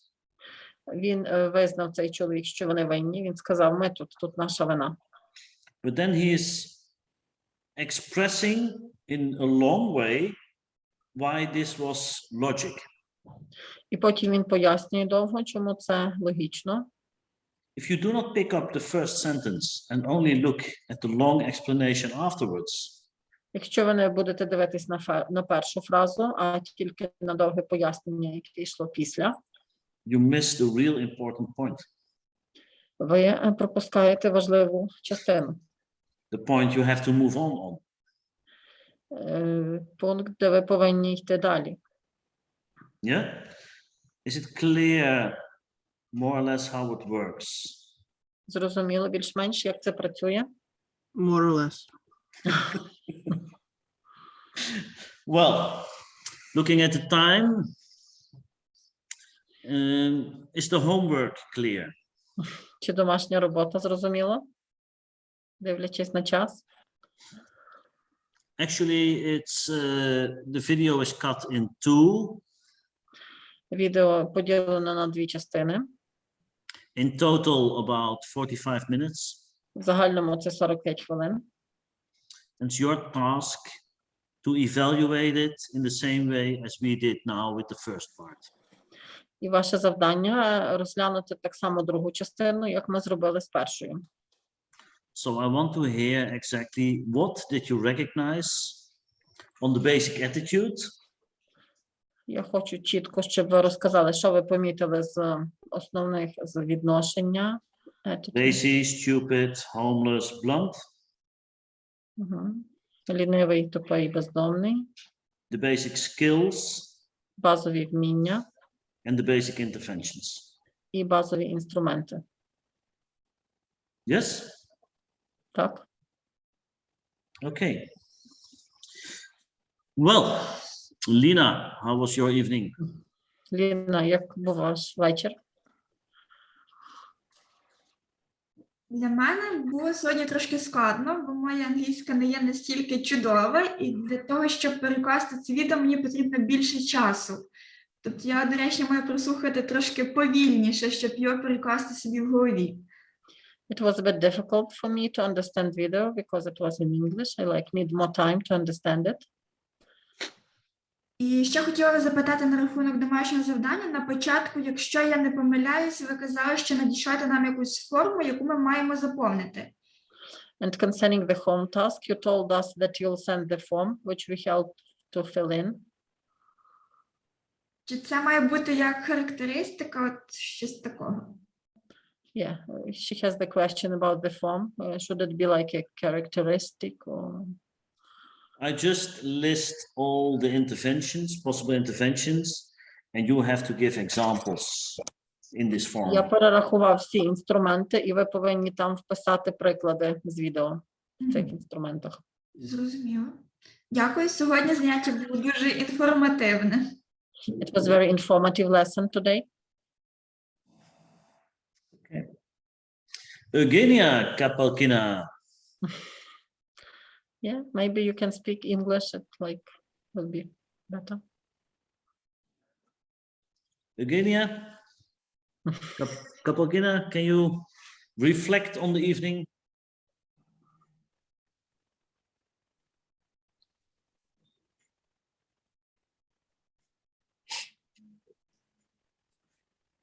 I do not hear her. Євгенія, можете свої враження розказати? Євгенія Капалкіна.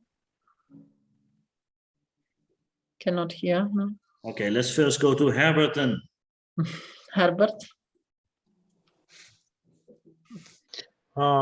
Yeah, the lesson was good as always. Yeah. Unfortunately, I was distracted. Yeah, for many times by my colleagues. I have a lot of work right now. Yeah, so my apologies. That's why I was also being late. Yeah. I will watch it from the beginning to the end. Yeah, when we have the recording, and of course, as I already said, it was as always impressive. Thank you.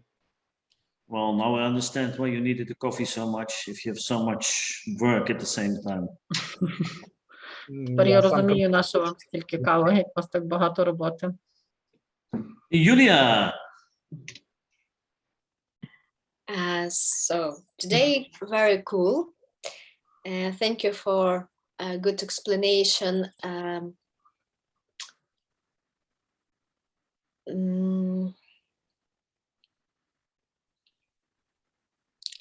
Как же там? Sorry, I forgot. Well, now you're trying to manipulate me. That's clear. Manipulation. Yes, yes. I forgot about what I understand about manipulation. Yeah. So sometimes manipulation, if I have good good feelings or настрой, как перевести настрой? Translate it. Good mood if I am in a good mood. Mood, motivation. If I have good motivation, I can use my manipulation. Something like this. Thank you. Okay. Irina Kapokina.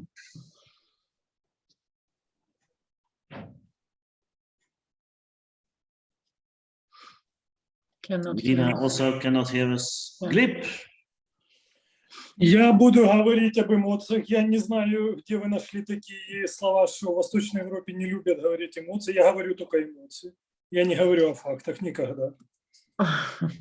I'll speak just about emotions. I don't know where you find out this information that in Eastern Europe people don't like to speak about emotions. As for me, I always speak about emotions. Мне очень нравится, как вы говорите, Евгения Копалкина.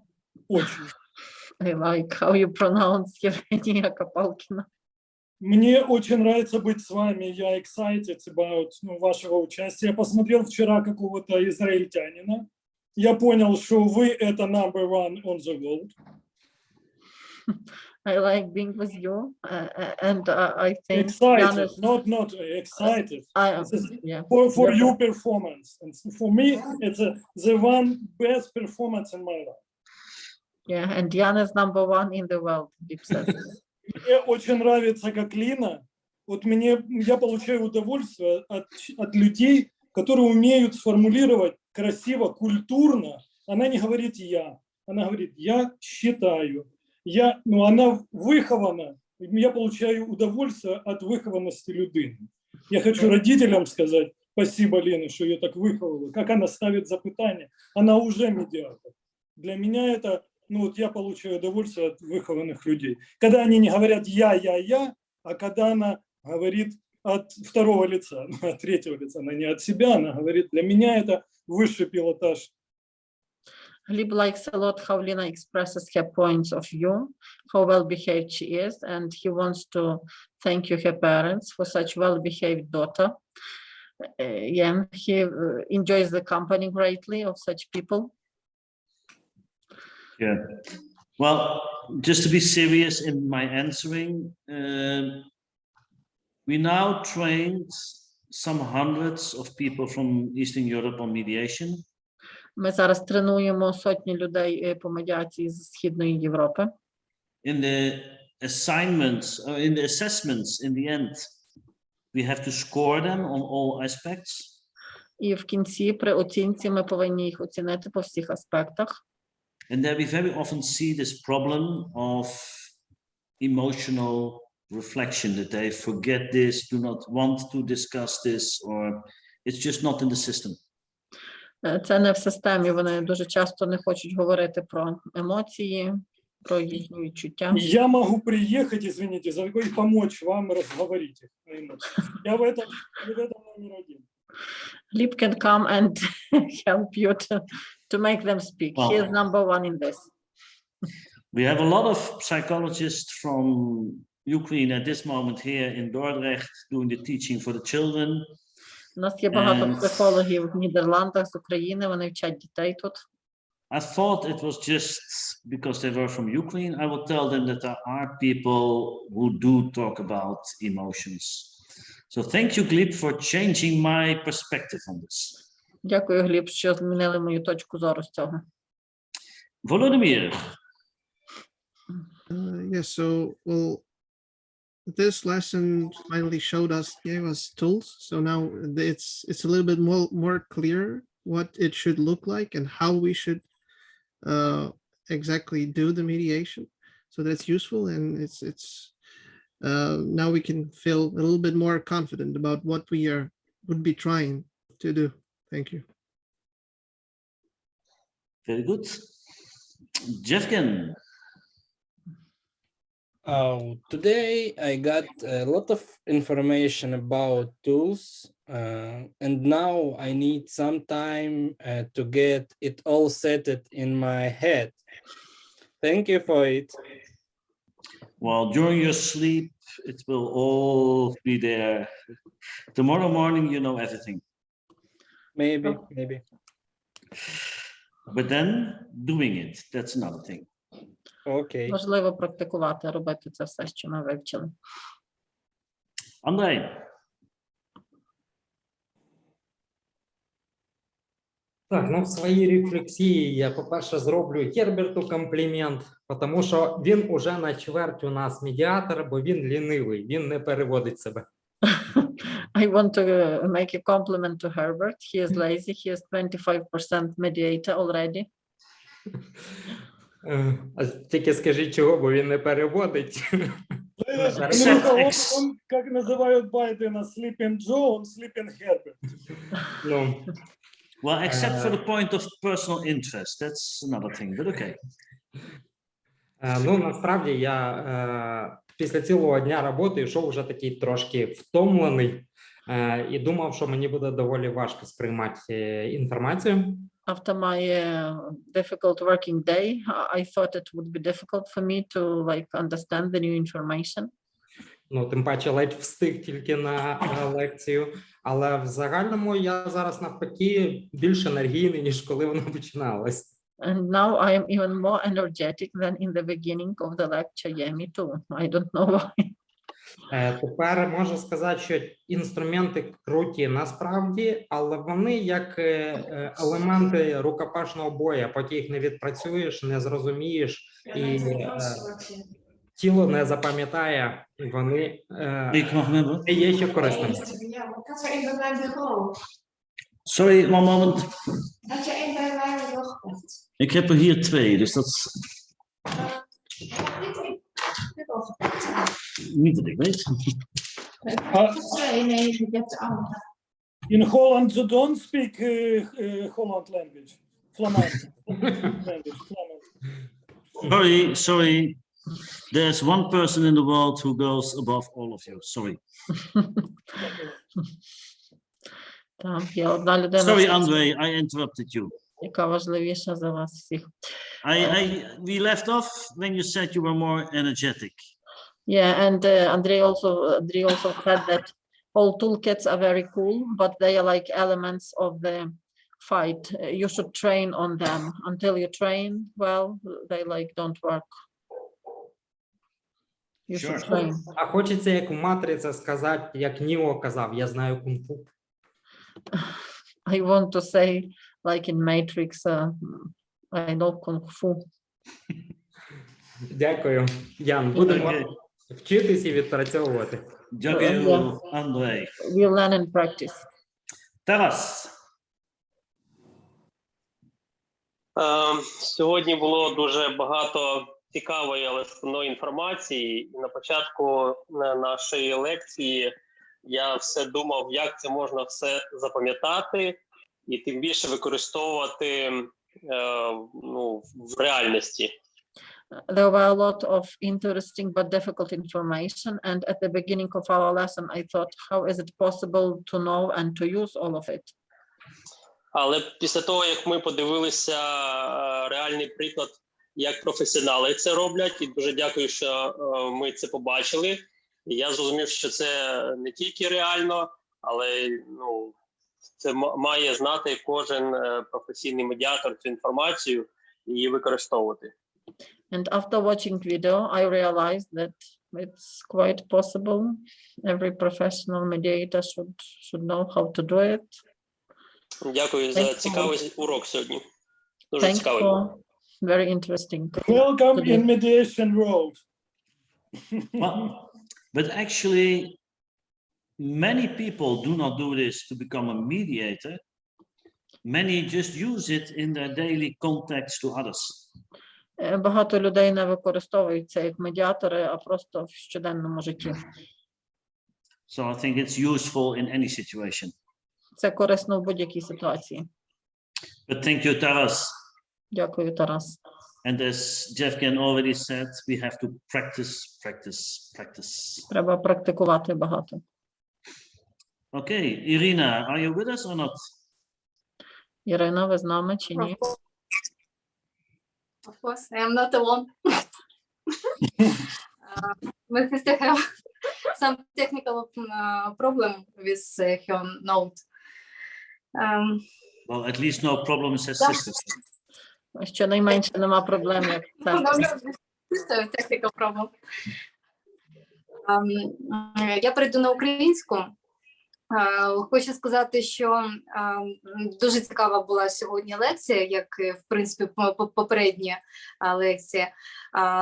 Щось, ну, те, що мої відчуття, як я це побачила, щось можна інтуїтивно робити самому, і ти не знаєш, там, що це відповідає, наприклад, там, пункту 9 чи 10 цих інструментів. Для мене є багато над чим потрібно ще подумати. Yeah, the lecture was very interesting. There are lots of instruments, and some of them you even can use like with your intuition, without knowing that it's like number 9. I have a lot of things to think about. Yes, I think that's very important to understand. Yes, a lot of it is common thinking, logical thinking. Багато з цього є логічне думання, логічно, це звичайні такі речі. But if you do not do this very structured and you integrate it in your system in a very structured way, але якщо ви не робите це дуже структуровано і несистемно, you will definitely forget a lot of things. Ви багато речей забудете. And this is what you will experience when we do live trainings. І це те, що ви відчуєте, коли ми будемо мати тренування вживу. So I hope to be in Ukraine somewhere in July. Я надіюсь бути в Україні десь в липні. And I will hope that some of you can attend the live trainings then. І я думаю, що багато з вас відвідають тренінги вживу в той час. And then you will see that very often people do not even know what to ask. І ви побачите, що дуже часто люди навіть не знають, що запитати. Not Gleb, of course, but normal people. Звичайні люди, не Гліб, звичайно. And this is also experience already from many people. Some even during their final assessment completely block. Дехто навіть під час фінального іспиту повністю такі, як блок, не можуть нічого запитати. Which basically is also that in such a situation you have to think about so many different things. People stop thinking logical. Ви повинні думати про багато речей одночасно, і люди перестають думати логічно. So, good remark, Irina. Thank you. Дякую. Eugenia, also some remarks? Євгенія? Так, дякую за лекцію. Хочу сказати, що особисто для мене мені необхідно буде ще раз прислухати сьогоднішню інформацію для того, щоб вона більш глибше засвоїлася в моїй голові. I will need to listen to the lecture once more to understand it more deeply. Good. Oksana, Munyar. Оксана?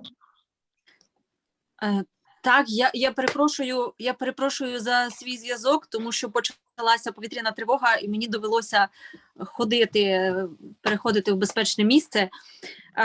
Я хочу сказати, що сьогодні для мене була переломна лекція. Я нарешті зрозуміла, що я як медіатор маю робити. Тепер тільки лишилося зрозуміти, як робити це класно. It was like a turning point for me today, this lecture. I at last understood what I should do as a mediator.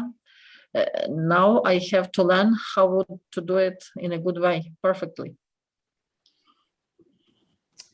Well, the turning point is always good. Great. Поворотний момент завжди добре.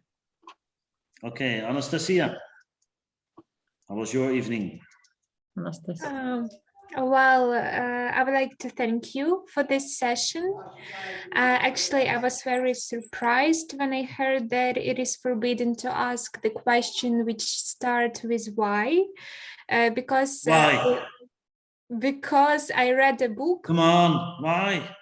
Of Simon. Okay, yeah, I know. Now I understood, but there is a book of Simon Sinek, and it's called "Start with Why and Always Ask This Question to Yourself." So it is kind of different, but the information and the tools that you gave us today are very useful. So thank you so much. Well, actually, the point you bring up is a very good one.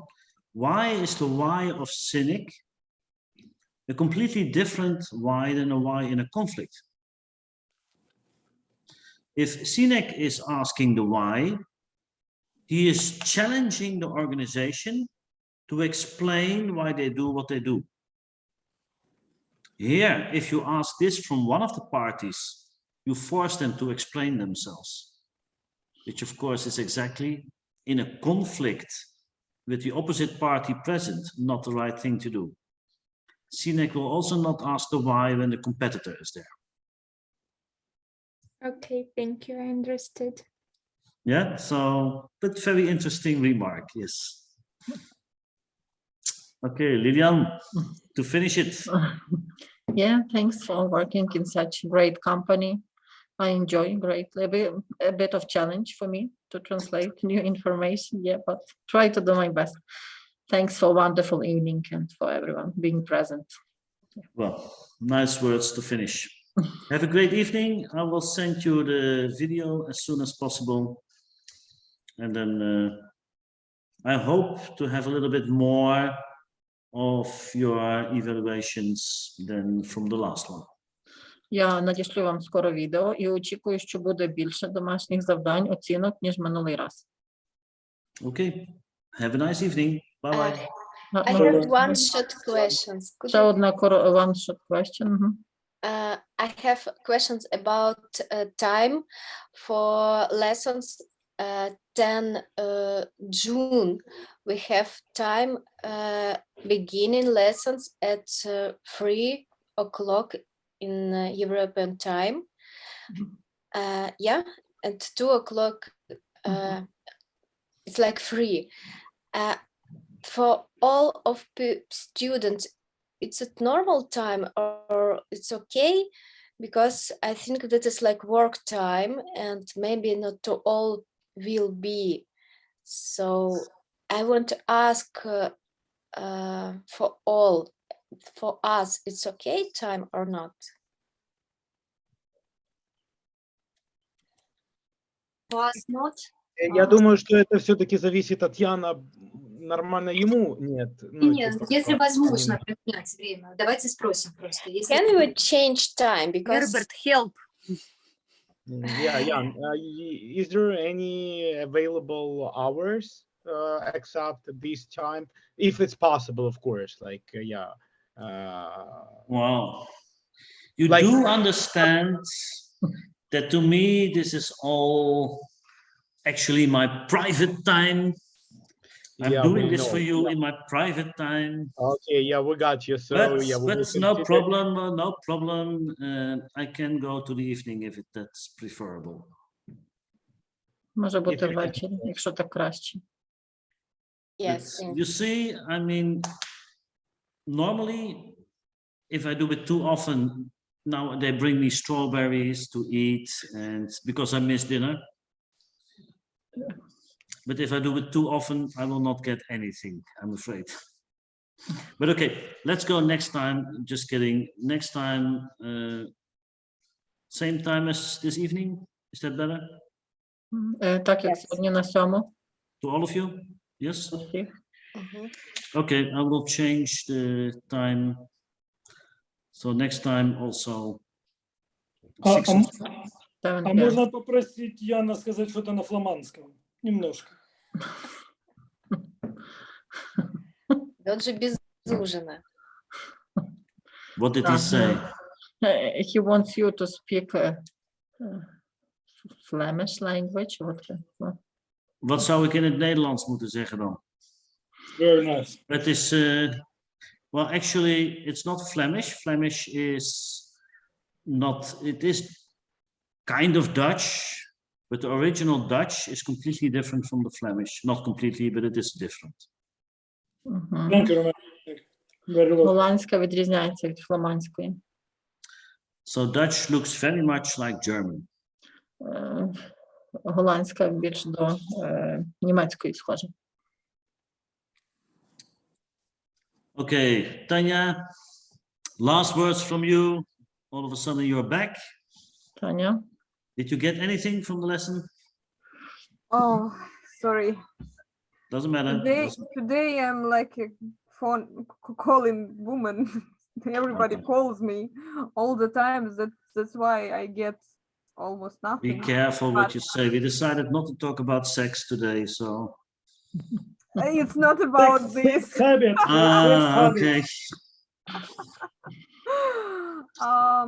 I want to thank you for the atmosphere. I get the atmosphere. Good. You're a very great group. Ви дуже прекрасна група, і дуже дякую за атмосферу. It's nice to be here. Only one question I have to you. We have a schedule for 2 hours from 7 in Kyiv to 21 in my email. And now is 22 and 20 minutes. And we still here. Maybe something wrong with my schedule, or you have some other reality. No, nothing wrong with your schedule.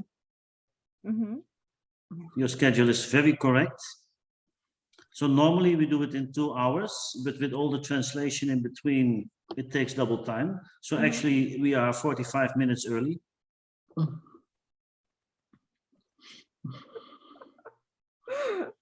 Okay.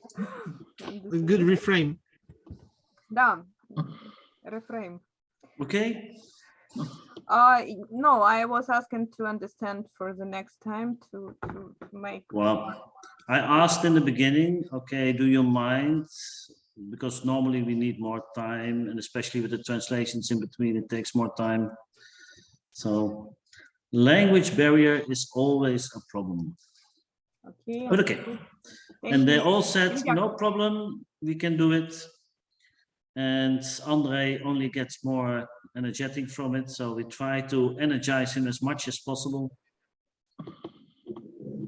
Okay, see you next time. Bye-bye. Bye-bye. Bye-bye. Have a nice dinner. Thanks.